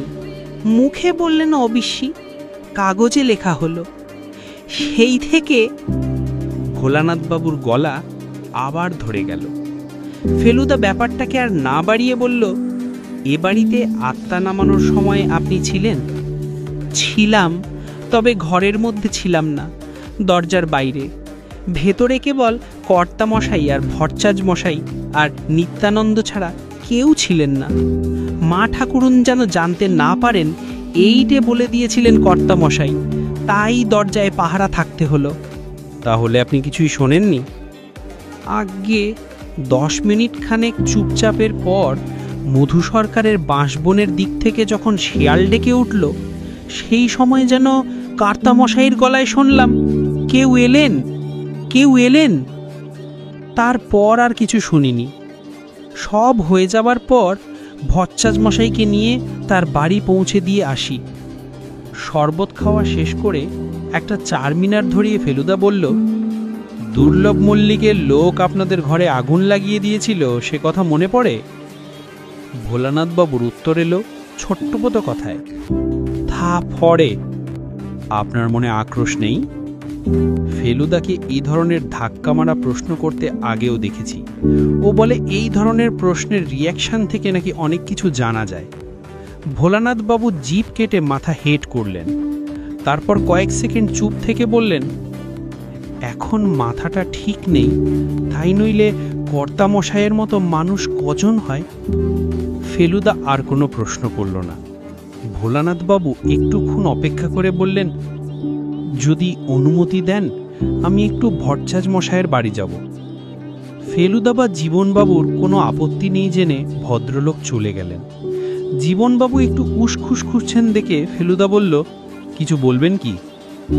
আপনি কিছুটা অগ্রসর হলেন কি না জানার আগ্রহ হচ্ছে। বুঝলাম ভদ্রলোক নিজের সম্বন্ধে বিশেষ চিন্তিত। ফেলুদা বলল, ভোলানাথবাবুকে বেশ ভালো লাগলো। জীবনবাবুর মুখ শুকিয়ে গেল। তার মানে আপনি বলতে চান? আমি নিশ্চয়ই বলতে চাই না আপনাকে আমার ভালো লাগে না। আমি বলতে চাই, শুধু 2-1টা খটকার ওপর নির্ভর করে তো খুব বেশি দূর এগোনো যায় না। বিশেষ করে সেই খটকাগুলোর সঙ্গে মূল ব্যাপারটার কোনো সম্পর্ক পাওয়া যাচ্ছে না। এখন যেটা দরকার সেটা হলো কোনো একটা ঘটনা যেটা... কে রে, কে ওখানে? ফেলুদার কথা থেমে গেল, কারণ ঠাকুমা চেঁচিয়ে উঠেছেন। আওয়াজটা এসছে বাড়ির পিছন দিক থেকে। চারদিক নিস্তব্ধ বলে গলা এত পরিষ্কার শোনা গেল। ফেলুদা দেখলাম মুহূর্তের মধ্যে সোজা বাগানের দিকে ছুটছে। আমরাও তার পিছু নিলাম। লালমোহনবাবু এতক্ষণ পুকুরের দিকে তাকিয়ে গুনগুন করে গান গাইছিলেন। তিনিও দেখলাম সঙ্গে সঙ্গে দিলেন ছুট। 3টে টর্চের আলোর সাহায্যে আমরা বাগানে গিয়ে পৌঁছলাম। ফেলুদা এগিয়ে গেছে। সে পশ্চিমের পাঁচিলের গায়ে একটা ধসে যাওয়া বংশের পাশে দাঁড়িয়ে বাইরে টর্চ ফেলে রয়েছে। কাউকে দেখলেন? দেখলাম, কিন্তু চেনার মতো স্পষ্ট নয়। আধ ঘন্টা ধরে মশার বিনবিনুনি আর কামড় আর ঝিঝির কান ফাটানো শব্দের মধ্যে সারা বাগান ছষে যেটা পাওয়া গেল সেটা হলো একটা চরম রহস্য। সেটা হলো বাগানের উত্তর দিকের শেষ মাথায় একটা গাছের গুড়ির পাশে একটা সদ্য খোঁড়া গর্ত। তার মধ্যে যে কি ছিল বা কি থাকতে পারে সে ব্যাপারে জীবনবাবু কোনো রকম আলোকপাত করতে পারলেন না। লালমোহনবাবু অবশ্যই সোজাসুজি বললেন গুপ্তধন, কিন্তু জীবনবাবু বললেন তাদের বংশে কসমিনকালেও গুপ্তধন সম্বন্ধে কোনো কিংবদন্তি ছিল না। ফেলুদা যেই কথাটা বলল সেটাও আমার কাছে পুরোপুরি রহস্য। জীবনবাবু, আমার মনে হচ্ছে আমরা এই ঘটনাটার জন্যই অপেক্ষা করছিলাম। আমরা কিছুক্ষণ হলো খাওয়া দাওয়া সেরে আমাদের ঘরে এসে বসে আছি। আজ বেশ কাহিল লাগছে। বুঝতে পারছি অন্ধকারে বন মাদারে ঘোরাটা সহজ কাজ নয়। আমার আর লালমোহনবাবুর পায়ে বেশ কয়েক জায়গায় ডেটল দিতে হয়েছে, কারণ আগাছার মধ্যে কাঁটা ঝোঁপও ছিল বেশ কয়েকটা। একমাত্র ফেলুদাকে দেখে মনে হচ্ছে তার মধ্যে কোনো পরিবর্তন নেই। সে আজ তার খাতা খুলেছে, গায়ে ওডোমস লাগিয়ে বালিশে বুক দিয়ে শুয়ে কি যেন হিজিবিজি লিখছে। লালমোহনবাবু একটা হাই অর্ধেক তুলে থেমে গেলেন, কারণ ফেলুদা একটা প্রশ্ন করেছে। লালমোহনবাবুকে নয়, তুলসীবাবুকে। তুলসীবাবু আমাদের জন্য পান নিয়ে ঢুকছেন। তুলসীবাবু, আপনি যদি একজন মহৎ লোককে একটা লোক ঠকানো ফন্দি বাদলে দেন, সেই লোক যদি সেই ফন্দি কাজে লাগায়, তাহলে কি তাকে আর মহৎ বলা চলে? তুলসীবাবু ভ্যাবাচাকা ভাব করে বললেন, ওরে বাবা, আমি এসব হ্যাঁলি ট্যাঁলিতে একেবারেই অপটু। তবে হ্যাঁ, মহৎ লোক এত নিচে নামবেন কেন? নিশ্চয় নামবেন না। যা, আমি খুশি হলাম জেনে যে আপনি আমার সঙ্গে একমত। একেই তো পেঁচালো রহস্য, সেটাকে ধোঁয়াচে কথা বলে ফেলুদা আরও পেঁচাচ্ছে। তাই আমি ও নিয়ে আর একদম চিন্তা না করে মশারির ভিতর ঢুকলাম। কিন্তু চিন্তা করব না ভাবলেই কি আর মন থেকে চিন্তা পালিয়ে যায়? আমার নিজের মনেই যে প্রশ্ন জমা একডাডা। শ্যামলালবাবুর পায়ে কাদা কেন? কে পাঠিয়েছে ঠগির ফাঁস আর হুমকি চিঠি? ঠাকুমা কাকে দেখে চেঁচিয়ে উঠলেন আজকে? বাগানের গর্তে কি ছিল? আত্মার উত্তর লেখা কাগজ দেখালেন না কেন মল্লিক মশাই? গতকালের মতো আজও বিছানায় পড়তে না পড়তেই ঘুমিয়ে পড়েছিলাম। কেবল তফাৎ এটা যে গতকাল এক ঘুমে রাত কাবার, আর আজ চোখ খুলে দেখি তখনও অন্ধকার। আসলে ঘুমটা ভেঙেছে একটা চিৎকারে। সেটার জন্য দায়ী বোধহয় লালমোহনবাবু, কারণ তিনি খাটের ওপর বসে আছেন মশারির বাইরে। সামনের খোলা জানলার গড়াদির ভিতর দিয়ে চাঁদের আলো এসে পড়েছে তার মুখের ওপর, আর স্পষ্ট দেখছি তার চোখ গোল হয়ে গেছে। বাপ রে বাপ, কি স্বপ্ন, কি স্বপ্ন! কি দেখলেন আবার? দেখলুম আমার ঠাকুরদা হরিমোহন গাঙ্গুলিকে, একটা সংবর্ধনা সভা, তাতে ঠাকুরদা স্পিচ দিলেন। তারপর আমার গলায় মালা পরিয়ে দিয়ে বললেন, এই দেখ কেমন রোমাঞ্চকর মালা দিলুম তোকে। আর আমি দেখছি সেটা ফুলের মালা নয়, তোপেশ, সেটা, ওরে বাপ রে বাপ, সেটা খুদে খুদে রক্তবর্ণ নরমুণ্ড দিয়ে গাঁথা। এমন চমৎকার ব্রাহ্ম মুহূর্তে আপনি এসব উদ্ভুত স্বপ্ন দেখছেন? আশ্চর্য, ফেলুদা যে তার খাটেনি সেটা এতক্ষণ খেয়ালই করিনি। সে ছাদের দরজা দিয়ে ঘরে এসে ঢুকল। বুঝলাম সে যোগব্যায়াম করছিল। যাক, তাহলে সকাল হয়ে গেছে। কি করব বলুন? আপনার ওই রক্তবরণ আর আত্মারা আমার সংবর্ধনা মিলে এমন খিচুড়ি হয়ে গেছে আমার মধ্যে। আমরা উঠে পড়লাম। তুলসীবাবু কি এখনো ঘুমাচ্ছেন? ছাদে এসে দেখি পূব দিকটা সবে ফর্সা হয়েছে, তার ফলে চাঁদের আলোটা ফিকে লাগছে। দু তিনটে তারা এখনো পিটপিট করছে, কিন্তু তাদেরও মেয়াদ আর বেশিক্ষণ নয়। দাঁতন দিয়ে এক্সপেরিমেন্ট করব বলে কিছু নিমের ডাল ভেঙে রেখেছিলাম। ফেলুদা বলে দোকানের যে কোনো টুথব্রাশ আর পেস্টের থেকে 10 গুণ বেশি ভালো। সেই একটা চিবিয়ে রেডি করছি, এমন সময় শুনলাম পরিত্রাহী চিৎকার, মিত্রিমশাই, মিত্রিমশাই! ভোলানাথবাবুর গলা। আমরা দুর্দার করে নিচে গিয়ে হাজির হলাম। সর্বনাশ হয়ে গেছে। ভোরের আকাশে ভদ্রলোকের ফ্যাকাশে মুখ আরও ফ্যাকাশে লাগছিল। কি হয়েছে? ফেলুদা দৌড়ে গিয়ে জিজ্ঞেস করল। কাল রাত্রিরে বাড়িতে ডাকাত পয়ে সব লণ্ডভণ্ড, সিন্দুক খালি। কর্তা মশাইয়ের হাত পা মুখ বেঁধে রেখেছিল, আমাকেও বেঁধেছিল। সকালে ছোটবাবু এসে খুলে দিলেন, আপনি শিগগির আসুন। শ্যামলাল মল্লিক জখম হননি বটে, কিন্তু তাকে যেভাবে 2 ঘন্টা বাধা অবস্থায় পড়ে থাকতে হয়েছিল তাতে তিনি বেশ টসকে গেছেন। ফ্যাল ফ্যাল করে সামনের দিকে চেয়ে বসে আছেন ফরসের উপর। কেবল একবার মাত্র বিড়বিড় করে বলতে শুনলাম, বাঁধলি তো মেরে ফেললি না কেন? এদিকে তার সিন্দুকে ফাঁকা, সেটা কি তিনি খেয়াল করেছেন? ফেলুদা প্রথমে শ্যামলালবাবুর ঘরটা তন্ন তন্ন করে দেখল। শুধু সিন্দুকটাই খোলা হয়েছে, আর যার যেমন তেমনি আছে। চাবি থাকতো নাকি ভদ্রলোকের বালিশের নিচে। ভোলানাথবাবু দোতলাতেই শোন, তাকে ঘুমের মধ্যে অ্যাটাক করে হাত পা চোখ মুখ বেঁধে ফেলেছে ডাকাত। ওর ধারণা যে অন্তত দুজন লোক ছিল। চাকর নবীন নাকি সারা রাত নাকে তেল দিয়ে ঘুমিয়েছে। দুজন পাইকের মধ্যে একজন চলে গিয়েছিল সেগুনহাটি যাত্রা দেখতে, আর একজন তার ডিউটি ঠিকই করছিল। দুঃখের বিষয় ডাকাত মাথায় লাঠি মেরে বেশ কয়েক ঘন্টার জন্য তাকে অকেজো করে দিয়েছিল। সামনের দরজা বন্ধই ছিল, কাজেই মনে হয় খিড়কির পাঁচিল টপকে পিছনের বারান্দা দিয়ে ঢুকেছিল। ঠাকুমাকে কিছু জিজ্ঞেস করে লাভ নেই, কারণ তিনি থাকেন বারান্দার উত্তর প্রান্তে, 3টে অকেজো ঘরের পরে শেষ ঘরে। 15 মিনিট হলো এসেছি, কিন্তু এখনো জীবনবাবু দেখা নেই। ভোলানাথবাবু আমাদের সঙ্গেই ছিলেন। ফেলুদা তাকে বলল, জীবনবাবু কি আমাদের সঙ্গে কথা না বলেই পুলিশে খবর দিতে গেলেন নাকি? ভোলানাথবাবু আমতা আমতা করে মাথা নেড়ে বললেন, আগে আমাকে বলেই তিনি বাইরে বেরিয়েছিলেন বটে, কিন্তু তারপরে তো। ফেলুদা এবার ছুটল সিঁড়ির দিকে, পিছনে আমি আর লালমোহনবাবু। উঠোন পেরিয়ে সোজা খিড়কি দিয়ে বাইরে বাগানে হাজির হলাম। এখনো ভালো করে সূর্য ওঠেনি, অল্প কুয়াশাও যেন রয়েছে, কিংবা জমে থাকা উনুনের ধোঁয়া। গাছের পাতাগুলো শিশিরে ভেজা, পায়ের নিচে ঘাস ভেজা।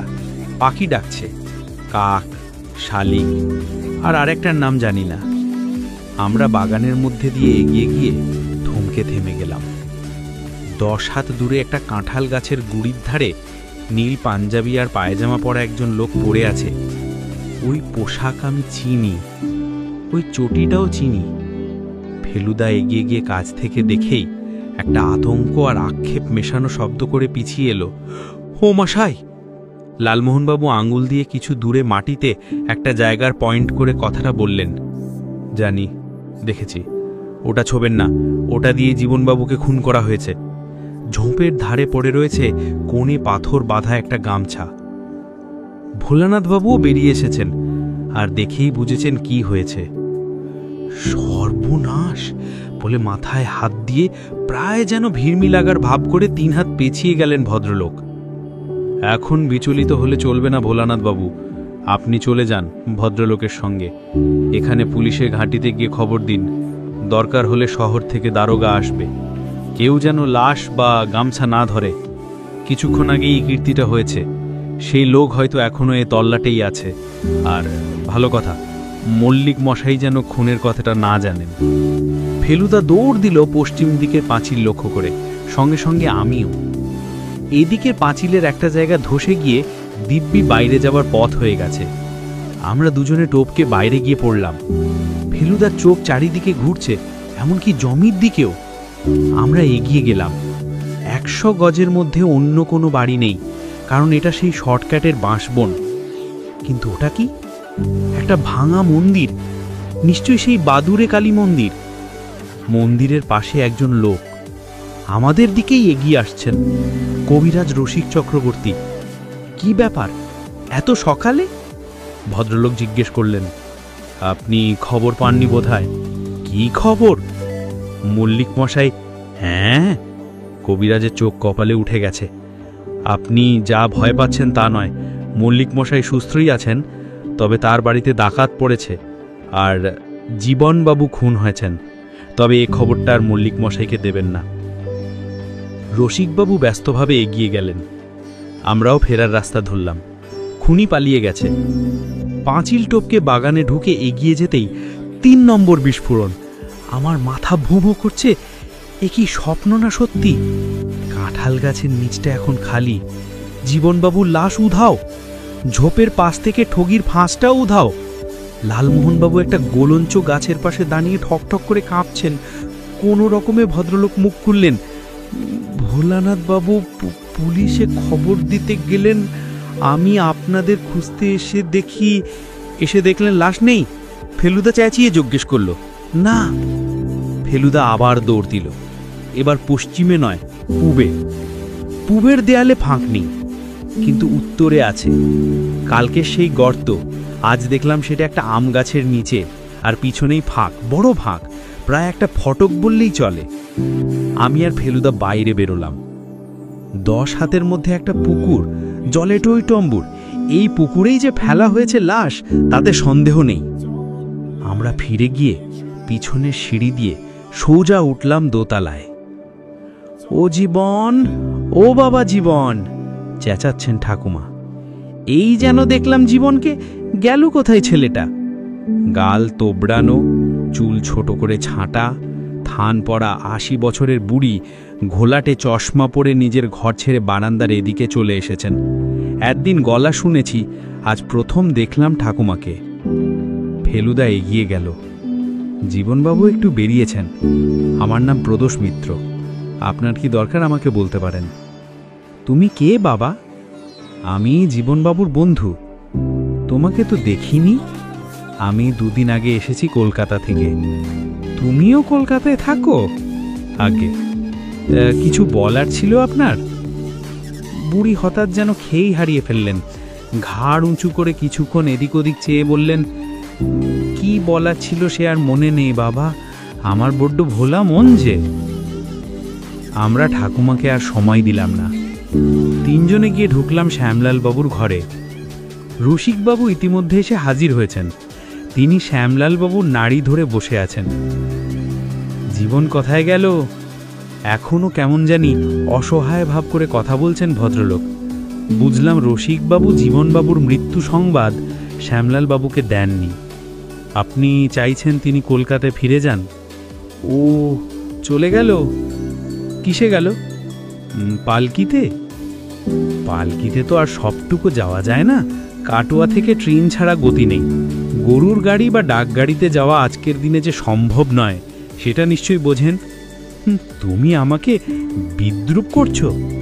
শ্যামলাল বাবুর গলায় যেন একটু অভিমানের সুর। শুধু আমি কেন, বলল ফেলুদা। গ্রামের সবাই করে। আপনি যা করছেন তাতে আপনার তো নয়ই, কারোরই লাভ বা মঙ্গল হচ্ছে না। আপনার নিজের কি হলো সেটা তো দেখলেন। সরকির বদলে বন্দুকধারী একজন ভালো পাহারাদার থাকলে আর এ কাণ্ড হতো না।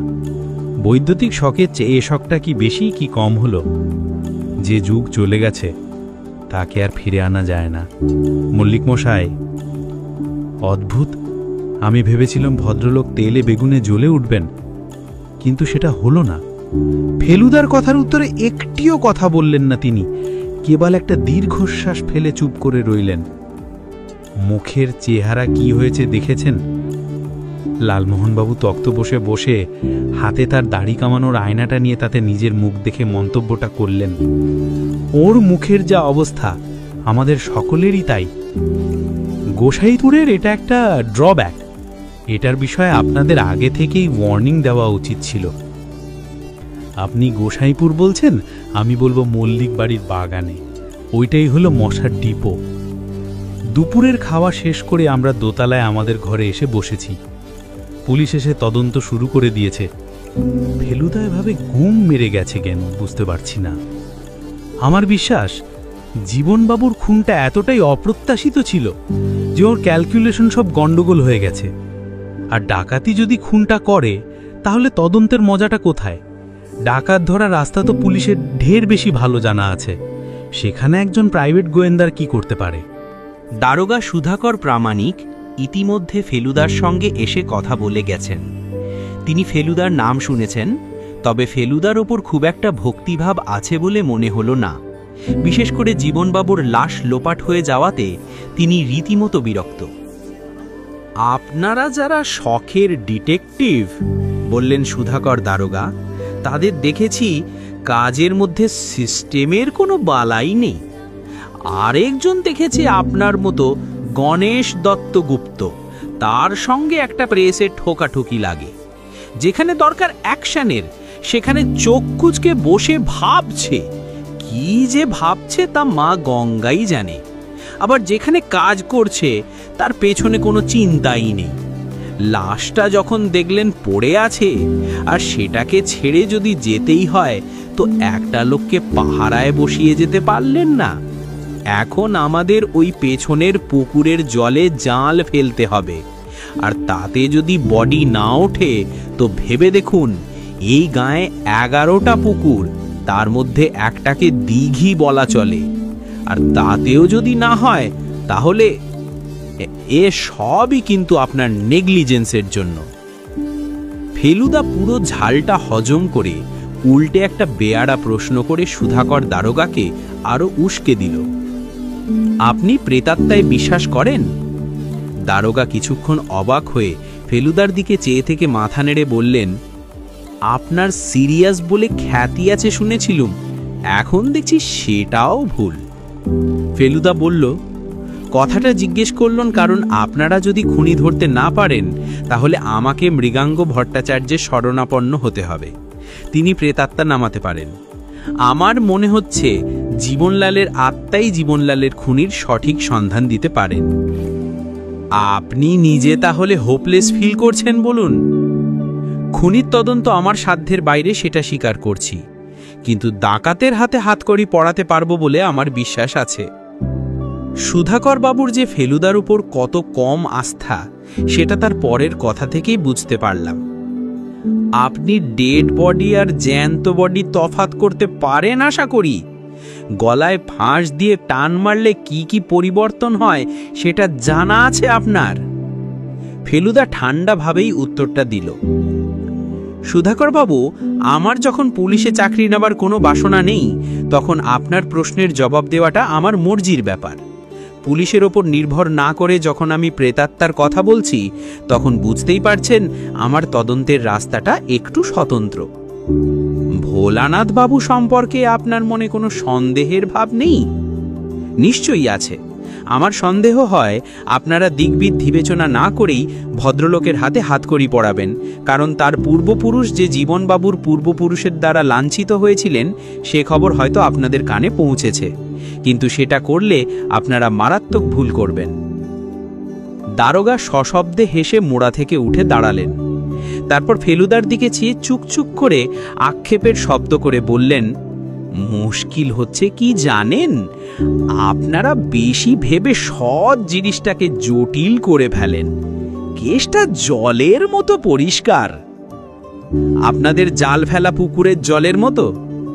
ফেলুদার খোঁচা অগ্রাহ্য করে দারোগা বলে চললেন, আপনি একটু ভেবে দেখলেই বুঝতে পারতেন কেন ভোলানাথ বাবুর কথা বলছি। ডাকাতি এবং খুন দুটোর জন্যেই সে দায়ী। এ ডাকাতি ঘরের লোকের কাজ, সে তো বোঝাই যায়। আসল ডাকাত হলে সিন্দুক ভাঙত, চাবি দিয়ে খুলত না। ভোলানাথ টাকা নিয়ে পালাচ্ছিল পেছনের বাগান দিয়ে, খুন করবার কোনো অভিপ্রায় ছিল না তার। জীবনবাবু ঘুম ভেঙে টের পেয়ে তাকে ধাওয়া করেন। ভোলানাথ খুন করতে বাধ্য হয়। তারপর সন্দেহ যাতে না পড়ে তাই আপনাদের খবর দিতে আসে। ভোলানাথ বলেছে ডাকাত তাকেও বেঁধে রেখেছিল। জীবনবাবু এসে তার বাঁধন খোলে। এ কথা যে সত্যি তার প্রমাণ কই? এর তো কোনো সাক্ষী নেই। সিন্দুকের টাকা তাহলে কোথায় গেল সুধাকর বাবু? ফেলুদা গম্ভীরভাবে জিজ্ঞেস করল। সে টাকাও খুঁজতে হবে বললেন সুধাকর বাবু।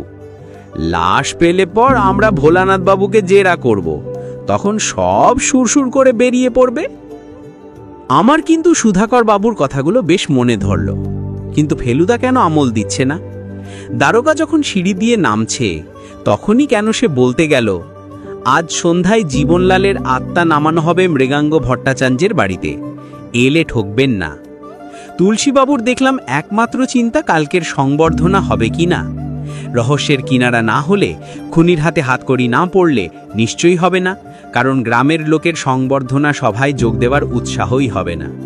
লালমোহনবাবু অবশ্যই মেনেই নিয়েছেন যে মালা আর মানপত্র ফসকে গেল আর স্পিচটা মাঠে মারা গেল। হয়তো নিজেকে সান্ত্বনা দেওয়ার জন্যই বললেন, আমরা মশাই রহস্য বেঁচে খাই। বাস্তবিক একটা খাঁটি রহস্যের সামনে পড়লে সেটাই আমাদের সবচেয়ে বড় পুরস্কার। মুখে এটা বলা সত্ত্বেও লক্ষ্য করছি উনি বারবার নিজের অজান্তে বিড়বিড় করে স্পিচের লাইন বলছেন আর বলেই নিজেকে সামলে নিচ্ছেন। মৃগাঙ্ক ভট্টাচার্য কোন বাড়িতে থাকেন বলতে পারেন? প্রশ্নটা এলো তুলসীবাবুর বাড়ির দরজার বাইরে থেকে। এই শুরু হলো, বললেন তুলসীবাবু। সোম আর শুক্রে এ উপদ্রব লেগেই থাকে, আর রাস্তায় প্রথম বাড়ি বলে আমাকেই এই ঝক্কি পোয়াতে হয়। ভদ্রলোক জানালা দিয়ে নিচের দিকে চেয়ে বললেন, আরও 3টে বাড়ি পরে ডান দিকে। ফেলুদা বলল, আমরা আসছি বলে খবরটা পাঠিয়ে দিতে পারলে ভালো হতো। আর বলবেন কিউয়ে দাঁড়াতে পারবো না, আমাদের আত্মাকে প্রায়োরিটি দিতে হবে। তুলসীবাবু বোধহয় প্রথম বুঝলেন যে ফেলুদা ব্যাপারটা সম্বন্ধে সত্যিই সিরিয়াস। তার মুখ দেখে ফেলুদা বলল, আমার একার কাজ ফুরিয়ে গেছে, এখন ভট্টাচার্য মশাইয়ের সাহায্য ছাড়া এগোতে পারবো না। ফেলুদা অনেক সময় বলে যে মনের দরজা খোলা রাখতে হবে, বিশেষ করে আজকার দিনে, কারণ রোজই প্রমাণ হচ্ছে যে এমন অনেক ঘটনা পৃথিবীতে ঘটে যার কারণ বিজ্ঞানীরা জানে না, অথচ জানে না বলে সেটাকে উড়িয়েও দিতে পারছে না। যেমন এই সেদিন কাগজে বেরোলো যে ইউরি গেলার বলে এক হুইদি যুবক চোখের চাহনির জোরে 5 হাত দূর থেকে বৈজ্ঞানিকের হাতে ধরা কাঁটা চামচ বেঁকিয়ে ফেলছে। এই ঘটনা চোখের সামনে দেখছে আরও একজন ডাকসাইতে বৈজ্ঞানিক, আর দেখে তারা না পারে কারণ বলতে, না পারে উড়িয়ে দিতে। মৃগাঙ্কবাবুর ক্ষমতাও কি এই ধরনের? তুলসীবাবু বললেন, 5:30 বাজে, চলুন আপনি আমি একসঙ্গে গিয়ে ওকে রিকোয়েস্টটা করি, তাহলে জোরটা বেশি হবে। ফেলুদা উঠে পড়ে বলল, তোরা বরং একটু বেরিয়ে আয় না। আমার নিজেরও এক ঘরে বেশিক্ষণ বসে থাকতে ভালো লাগছিল না। লালমোহনবাবুও বলছিলেন গোসাইপুরে শরৎকালের বিকেলের তুলনা নেই, তাই ফেলুদার বেরোনোর সঙ্গে সঙ্গেই আমরাও দুজন বেরিয়ে পড়লাম। 2 দিন আগে যখন এসেছিলাম তখন একরকম মনে হয়েছিল গ্রামটাকে, আজ আমার মনে হচ্ছে আর একরকম। তার কারণ মন বলছে এই সুন্দর গ্রামের কোনো একটা গোপন জায়গায় গলায় ফাঁস দিয়ে মরা মানুষের লাশ লুকিয়ে আছে। হঠাৎ যদি দেখি, না, ওসব ভাববো না, তাহলে বেড়ানো মাটি হয়ে যাবে। কিন্তু বাঁশ বনের মধ্যে দিয়ে এগোতে এগোতে আলো কমে আসার সঙ্গে সঙ্গে সাহসটা আবার কমে গিয়েছিল। সেটাকে বাড়িয়ে দিল মূকাভিনেতা বেনি মাধব। আরে, আমি যে আপনাদের বাড়িই যাচ্ছিলাম, বললাম না শুক্রবার বিকেলে এসে অভিনয় দেখিয়ে যাব। কি করি বলো ভাই, এমন একটা বিপর্যয় ঘটে যাবে সে কি জানতাম বলো? এরপরে আর অ্যাক্টিং দেখার মুড থাকে? তুমিই বলো। তা যা বলেছেন স্যার, তা আপনারা কদিন আছেন তো? হ্যাঁ, তা 3 দিন তো আছেই। এদিকে চললেন কোথায়? কোন দিকে যাওয়া যায় তুমিই বলো না। বাদুড়ে কালী দেখেছেন স্যার? 7ম শতাব্দীর টেম্পল, এখনো কিছু হাতের কাজ রয়ে গেছে দেওয়ালে, চলুন দেখিয়ে দিচ্ছি। আমি যে সকালে দেখেছি মন্দিরটা, সেটা আর বললাম না। সত্যি বলতে কি, তখন যা মনের অবস্থা ছিল তাতে হাতের কাজটা চোখে পড়েনি। মিনিট 3 যেতেই মন্দিরটায় পৌঁছে গেলাম। এখানে সকালেই আসা উচিত, সন্ধেবেলা গাটা একটু ছমছম করে। পাশেই আবার একটা বট গাছ, তার একটা ঝুড়ি মন্দিরের চূড়োটাকে আঁকড়ে ধরে খুলি ফাটিয়ে দিয়েছে। এইখানটায় বলি হতো স্যার। বটগাছের গুড়ির পাশে একটা জায়গা দেখিয়ে বলল বেনিমাধব। বুলি? লালমোহনবাবু কাঁপা গলায় জিজ্ঞেস করলেন। নরবলি স্যার, গোসাইপুরের ডাকাত, ওয়ার্ল্ড ফেমাস নেদো ডাকাতের ইতিহাস পড়েননি? ওই নিয়েই তো আপনার একটা রহস্য রোমাঞ্চের বই হয়ে যায়। ভেতরটা দেখবেন, টর্চ আছে? ভেতরটা এর মধ্যে অন্ধকার হয়ে গেছে। ভেতর? ধরা গলায় বললেন লালমোহনবাবু। টর্চ তো আনেনি ভাই, শুনেছি বাদুর টাদুর। বাদুরের তো এখন ইভিনিং এক্সকারশন স্যার, এই তো সবে চড়তে বেরিয়েছে। বাদুর দেখতে চাইলে? না ভাই, চাই না, বরং না দেখাটাই বাঞ্ছনীয়। চলে আসুন স্যার, মাচিস জ্বেলেছি, একটা বিড়ি ধরালুম স্যার, কিছু মাইন্ড করবেন না তো? নো নো ভাই, মাইন্ড কি, তুমি 5টা বিড়ি একসঙ্গে ধরাও না। বেনিমাধব বিড়ি ধরিয়ে জ্বলন্ত দেশলাইটা মন্দিরের দরজার জায়গায় ধরল, আর অমনি এক লাফে আমার হৃৎপিণ্ডটা গলার কাছে চলে এলো। লালমোহনবাবু 4 বার জি জি জি জি জি বলে থেমে গেলেন। জীবনলালের মৃতদেহ মন্দিরের ভেতরে থামের আড়ালে নীল পাঞ্জাবি আর সাদা পায়জামার খানিকটা উঁকি মারছে। সকালে ঘড়ি ছিল, এখন নেই। এই দেখুন, কে কাপড় ফেলে গেছে। বেনিমাধব দিব্যি এগিয়ে যাচ্ছিলেন, বোধহয় কাপড়গুলো উদ্ধার করে তার মালিককে ফেরত দিতে। লালমোহনবাবু তার শর্টের কোনা খামচে ধরে বললেন, ওটা লাশ, পুলিশের ব্যাপার। মূকাভিনেতা লাশ শুনেই মুকো মেরে গিয়েছিলেন। এইবার দেখলাম তার অভিনয়। অবাক থেকে শুরু করে এক ধাপে আতঙ্কে পৌঁছে তিনি দেখিয়ে দিলেন কি করে কথা না বলে পিঠ টান দেওয়ার অভিনয় করতে হয়। আমরাও আর অপেক্ষা না করে এই বিভীষিকাময় পরিবেশ থেকে ঘুরে জোরে হেঁটে বাড়ি মুখে রওনা দিলাম। ফেলুদা দেখলাম ফিরে এসেছে। বলল, অমন ফ্যাকাশে মেরে গেছিস কেন? চটপট রেডি হয়ে নে, 15 মিনিটের মধ্যে আত্মা নামবে। লালমোহনবাবু ফেলুদাকে দেখেই সম্পূর্ণ স্বাভাবিক। বললেন, একটা ইম্পর্টেন্ট ডিসকভারি করে এলুম। অবশ্যই একা নয়, দুজনে। জীবনলালের লাশ পড়ে রয়েছে বাদুরের কালীর মন্দিরে। পুলিশকে জানাবেন না খুঁজতে দেবেন? আমি জানতাম সুধাকর দারোগাকে লালমোহনবাবুর মোটেই পছন্দ হয়নি, তাই খুঁজতে দেবেন। ফেলুদা বলল, মন্দিরের ভেতরে গিয়েছিলেন? নো স্যার, লাশ তো হ্যান্ডেল করা বারণ, তাই আর যায়নি। তবে বিয়ন্ড ডাউট জীবন মল্লিক। ঠিক আছে। সুধাকরবাবু এসছিলেন একটু আগে, বোধহয় ভট্টাচার্য মশায়ের ওখানে আসছেন, তখন খবরটা দিয়ে দিলেই হবে। 10 মিনিটের মধ্যে আমরা রওনা দিয়ে দিলাম। তুলসীবাবু বললেন যে একবার উকিলবাবুর বাড়ি থেকে চট করে ঘুরে আসতে হবে। কালকের অনুষ্ঠানটা যে ভেস্তে যেতে পারে সেটা ওনাকে জানানো দরকার। যাবার পথে ফেলুদা বলল যে মৃগাঙ্কবাবু নাকি জীবনলালের আত্মা নামানোর ব্যাপারে আপত্তির দূরের কথা, রীতিমতো আগ্রহ দেখিয়েছেন। বাইরের থেকে আরও জনতিনেক লোক এসেছেন, তাদের বাইরে বসিয়ে রেখে আগে আমাদের কাজটা করে দেবেন। মৃগাঙ্কবাবুর ঘরে আজ তক্তপোষের বদলে রয়েছে একটা কাঠের টেবিল, আর সেটাকে ঘিরে টিন আর কাঠে মেশানো 5টা চেয়ার। এরই একটাতে বসে আছেন মৃগাঙ্ক ভট্টাচার্য। টেবিলের মাঝখানে রয়েছে একটা পিদিম, আর তার পাশেই একটা কাগজ আর পেন্সিল। এছাড়া ঘরে রয়েছে 2টোর বদলে একটা বেঞ্চি আর 2টো মোড়া। বেঞ্চিতে বসে আছে ভাগ্নে নিত্যানন্দ। আমরা 3 জনে 3টে চেয়ারে বসলাম, একটা খালি রইল তুলসীবাবুর জন্য। তুলসী চরণের জন্য অপেক্ষা করব কি? প্রশ্ন করলেন মৃগাঙ্কবাবু। 5 মিনিট দেখা যেতে পারে। আমি জানতাম, সেদিন আপনাকে দেখেই উপলব্ধি হয়েছিল যে আমার কাছে আবার আসতে হবে। ভদ্রলোকটার গলাটা এই অন্ধকার ঘরে গম গম করছে।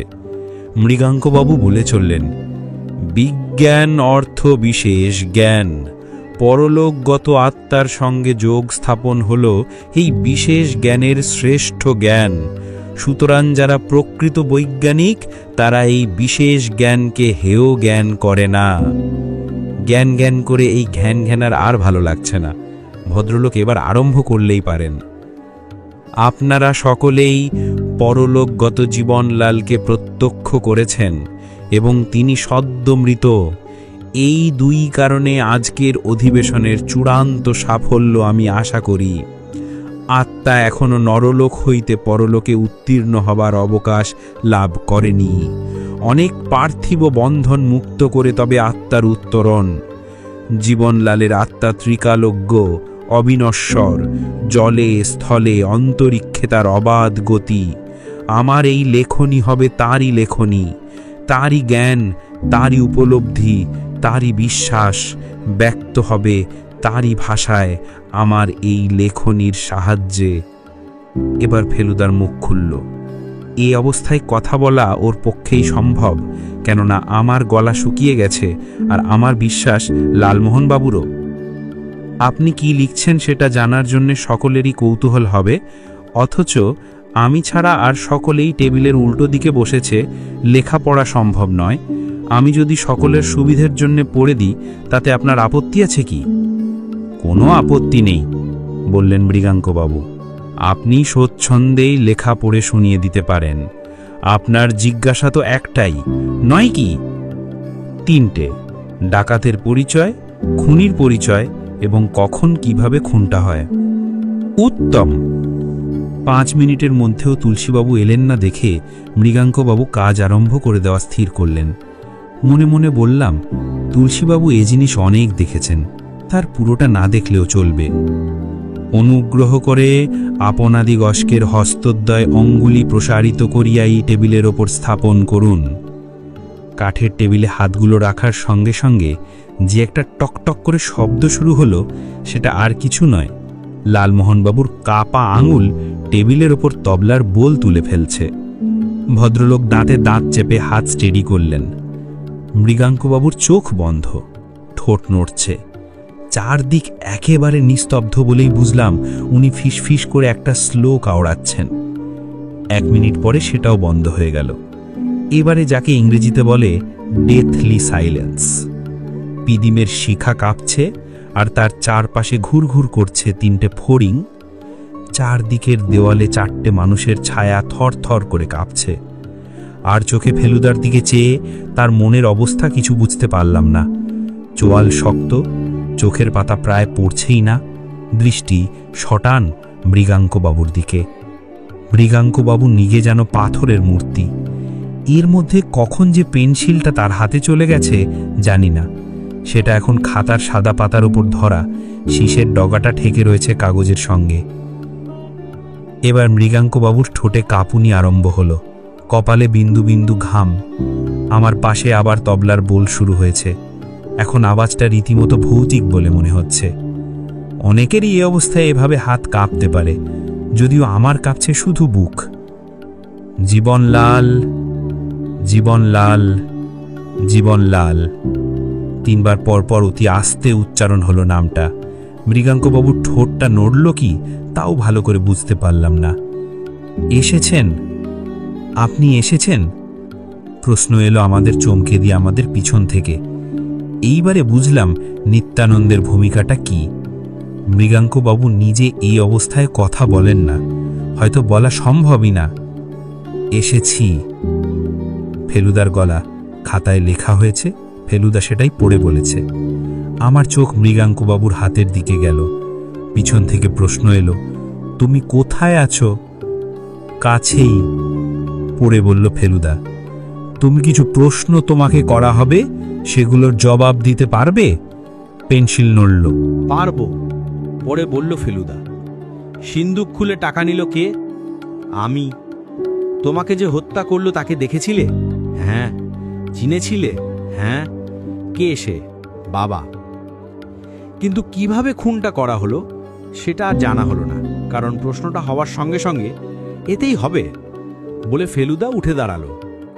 তারপর আমার দিকে ফিরে বলল, তোপসে ওই লণ্ঠনটা আনতো, দরজার বাইরে রাখা রয়েছে, আলো বড্ড কম। আমি ভ্যাবাচাক্কা লণ্ঠনটা এনে টেবিলের উপরে রাখলাম। ফেলুদা মৃগাঙ্কবাবুর সামনে থেকে কাগজটা তুলে নিল। তারপর উত্তরগুলোর দিকে একবার চোখ বুলিয়ে নিয়ে বলল, মৃগাঙ্কবাবু, আমার মনে হচ্ছে আপনার এই আত্মাটি এখনো ঠিক ত্রিকালজ্ঞা হয়ে উঠতে পারেনি, কারণ প্রশ্নোত্তরে কতগুলো গোলমাল পাচ্ছি। মৃগাঙ্কবাবু কটমট করে ফেলুদার দিকে চাইলেন, যেন এক চাহানিতে ফেলুদাকে ভস্য করবেন। ফেলুদা তাকে অগ্রাহ্য করে বলে চলল, যেমন তাকে জিজ্ঞেস করা হচ্ছে সিন্দুক খুলে টাকা নিল কে, উত্তর হচ্ছে আমি। কিন্তু সিন্দুকে তো টাকা চাইল না মৃগাঙ্কবাবু। ম্যাজিকের মতো মৃগাঙ্কবাবুর মুখ থেকে ক্রোধের ভাবটা চলে গিয়ে সেখানে দেখা দিল সংশয়। ফেলুদা বলল, টাকা ছিল না বলছি এই কারণে যে সিন্দুক খুলেছিল জীবনলাল নয়, খুলেছিল প্রদোষচন্দ্র মিত্র। অবশ্যই জীবনবাবু এই ব্যাপারে আমাকে সাহায্য করেছিলেন। তিনিই মাঝরাত্রিরে দরজা খুলে আমাকে ঢুকতে দেন। তিনিই বলে দেন যে তার বাবার বালিশের তলায় থাকে সিন্দুকের চাবি। ভোলানাথবাবু আর শ্যামলালবাবুকে বাঁধার ব্যাপারে অবশ্যই তিনি আমাকে সাহায্য করেন। যাই হোক, সিন্দুকে টাকার বদলে যেটা ছিল সেটা হলো, ফেলুদা পকেট থেকে আরেকটা কাগজ বের করল। এটাও খাতার কাগজ, এটাতেও পেন্সিল দিয়ে লেখা। এই কাগজটাই, বলল ফেলুদা, শ্যামলাল বাবুর কাছ থেকে চেয়ে আমি পাইনি। এটার প্রয়োজন হয়েছিল এই কারণেই যে মৃগাঙ্কবাবুর সততা সম্বন্ধে আমার মনে সন্দেহ উপস্থিত হয়েছিল, আর সেটা হয়েছিল একেবারে প্রথম দিনের সাক্ষাতের পরেই। আমার সঙ্গে আলাপ হবার পর মুহূর্তেই তিনি ভান করলেন যে আমার নাম এবং পেশা তিনি অলৌকিক উপায়ে জেনে ফেলেছেন। আসলে এগুলো কিন্তু তাকে আগেই জানিয়ে রেখেছিলেন তুলসীবাবু, তাই নয় তুলসীবাবু? তুলসীবাবু এর মধ্যে কখন যে অন্ধকারে ঘরে ঢুকে মোড়ায় বসেছেন তা দেখিইনি। ভদ্রলোক ফেলুদার কথায় ভারী অপ্রস্তুত হয়ে অমতা অমতা করে বললেন, মানে আপনার মনে যদি একটু ভক্তিভাব জাগে। ফেলুদা তাকে থামিয়ে বলল, দোষ আমি আপনাকে দিচ্ছি না তুলসীবাবু, আপনি তো আর নিজেকে মহৎ প্রতিপন্ন করার চেষ্টা করেন না, কিন্তু ইনি করেন। যাই হোক, এই ভণ্ডামির গন্ধ পেয়েই আমি কাগজটা পেতে বদ্ধপরিকর। আমার আশা ছিল শ্যামলালবাবু সম্পর্কে কয়েকটা খটকার উত্তর আমি এই কাগজে পাব। পিদিমের আলোতেও বুঝতে পারলাম মৃগাঙ্কবাবুর কপাল ঘেমে গেছে। ফেলুদা কাগজটা আলোয় ধরে বলল, দুর্লভ মল্লিকের আত্মা এই কাগজে তার ছেলের কিছু প্রশ্নের উত্তর দিয়েছেন। প্রশ্নগুলো মুখে করা হয়েছিল, তাই এটা লেখা নেই, কিন্তু উত্তরগুলো থেকে প্রশ্নগুলো অনুমান করা যায়। আমি উত্তরের পাশে সেগুলো লিখেছি এবং সেইভাবেই পড়ে শোনাচ্ছি। আমার ভুল হলে সংশোধন করে দেবেন মৃগাঙ্কবাবু। মৃগাঙ্কবাবুর দ্রুত নিঃশ্বাসে প্রদীপের শিখা কেঁপে কেঁপে উঠছে। ফেলুদা পড়া আরম্ভ করল। 1 নম্বর প্রশ্ন, আমার শত্রুকে ঘরেই আছে, সে কি আমার মৃত্যু কামনা করে? না। তবে কি চায়? টাকা।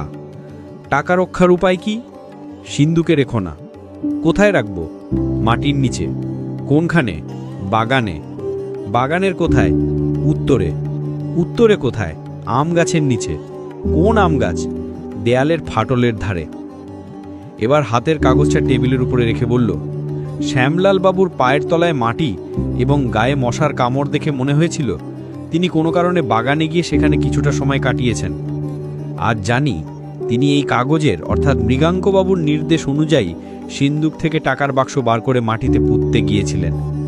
টাকা লুকিয়ে রাখার এই প্রাচীন পন্থা শ্যামলালবাবুর মনোপুত হবে এটা মৃগাঙ্কবাবু বুঝেছিলেন। এই টাকার উপর মৃগাঙ্কবাবুর লোভ অনেক দিনের, কিন্তু বিশ্বস্ত ভোলানাথ যতদিন আছেন ততদিন সিন্দুকের নাগাল পাওয়া অসম্ভব। প্রথমে চেষ্টা করেছিলেন ভোলানাথ বাবুর উপর শ্যামলালের সন্দেহ ফেলে তাকে হটানোর, সেটা সফল হয়নি। কিন্তু সেই সময় আশ্চর্য সুযোগ এসে যায়। শ্যামলাল বাবুই মৃগাঙ্কবাবুকে ডেকে পাঠান আত্মা নামানোর জন্য। মৃগাঙ্কবাবু তার আশ্চর্য বুদ্ধি বলে 1 ঢিলে 2 পাখি মারেন। শ্যামলালের ঘরের লোককেই শ্যামলালের শত্রু করে দেন এবং টাকার বাক্স সিন্দুক থেকে বার করিয়ে বাগানে আনান। সেই বাক্স কাল সন্ধেবেলা একটা শব্দ শুনে পিছন ফিরে দেখি ভাগ্নে বেঞ্চ ছেড়ে দরজার দিকে একটা লাফ মেরেছে, কিন্তু ঘর থেকে বেরোনো আর হলো না, কারণ দুটো শক্ত হাত তাকে বাধা দিয়েছে। এবার হাতের মালিক ভাগ্নে সমেত ভিতরে ঢুকলেন। আরে বাস, এই যে সুধাকর দারোগা। দারোগা বললেন, বাক্সটা পেয়েছি মিস্টার মিত্তির, একটা ট্রাঙ্কের মধ্যে কাপড়ের নিচে রাখা ছিল। মনীষ, দাও তো। একজন কনস্টেবল একটা স্টিলের বাক্স নিয়ে টেবিলের উপরে রাখল। এর ডালা তো ভেঙেই ফেলা হয়েছে দেখছি। বাক্স খুলতে লণ্ঠন আর পিদিমের আলোয় তারা 100 টাকার নোট দেখেই বুঝলাম এত টাকা আমি একসঙ্গে কখনো দেখিনি। কিন্তু খুন! হঠাৎ চিৎকার করে উঠলেন মৃগাঙ্কবাবু। খুন করল কে? খুন তো আমি করিনি। খুন একজনই করেছেন মৃগাঙ্কবাবু, এবং তার নামও প্রদোষচন্দ্র মিত্র। খুন হয়েছে আপনার ভণ্ডামি, আপনার শয়তানি, আপনার লোভ। এর কোনোটাই আর কোনোদিনও মাথা তুলতে পারবে না, কারণ সকলেই জানবে যে আপনি আজ অপূর্ব ক্ষমতা বলে একটি জীবন্ত ব্যক্তির আত্মাকে পরলোক থেকে ডেকে এনেছেন আপনার এই ঘরে। আসুন জীবনবাবু। এবার পিছন নয়, সামনের দরজা দিয়ে ঢুকলেন জীবনলাল মল্লিক। তাকে দেখি মৃগাঙ্কবাবু যে কথাটা বলে আর্তনাদ করলেন, সেটা লালমোহনবাবুর বিশ্বাস হা হতস্মি, কিন্তু আমি যেন শুনলাম হায় হাতে হরকড়ি। অবশ্যই হাতে হরকড়ি পড়েছিল ঠিকই। সুধাকরবাবু শুভে একটা অভিযোগ করলেন ফেলবাকে। মিছিমিছি 2টো পুমুড়ে জাল ফেলালেন আমাদের দিয়ে। কি বলছেন সুধাকরবাবু? জীবনবাবু খুন হয়েছে এই ধারণা সকলের মনে বদ্ধমূল না হলে মৃগাঙ্কবাবুর ভণ্ডামি হাতে নাতে ধরব কি করে? জীবনবাবু খুনের ব্যাপারটা শুধু মৃগাঙ্কবাবুকে শায়েস্তা করার জন্য, একেবারে প্ল্যান করে ভাঁওতা। এদিকে আমি আর ফেলুদা, আর ওইদিকে লালমোহনবাবু আর ভোলানাথবাবু চলে যাওয়া মাত্র ভদ্রলোক বাগান থেকে উঠে বাড়িতে ফিরে গিয়ে দোতলার পিছনের দিকে একটা গুদম ঘরে গা ঢাকা দেন। যাবার পথে ঠাকুমা দেখে ফেলেছিলেন, কিন্তু সেটা ফেলুদা ম্যানেজ করে। আজ সন্ধে তিনি আবার বাড়ি থেকে বেরিয়ে আসেন মৃগাঙ্কবাবুর বৈঠকের শেষে আত্মপ্রকাশ করার জন্য। সেই সময় বাঁশবনে দূর থেকে আমাদের দেখে বাদুড়ে কালী মন্দিরে ঢুকে মরা সেজে পড়ে থাকতে হয়। রাত্রে খাবার সময় তুলসীবাবু কাচুমাচু ভাব করে ফেলুদাকে বললেন, আপনি আমার উপর অসন্তুষ্ট হননি তো? অসন্তুষ্ট? আপনি আমাকে কতটা হেল্প করেছেন জানেন?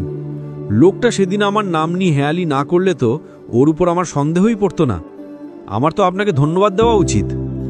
আজ জীবনবাবু আমাদের বাড়িতে যাচ্ছিলেন। বললেন, আমি বেরোবার আগে বাবাকে প্রণাম করে এলাম।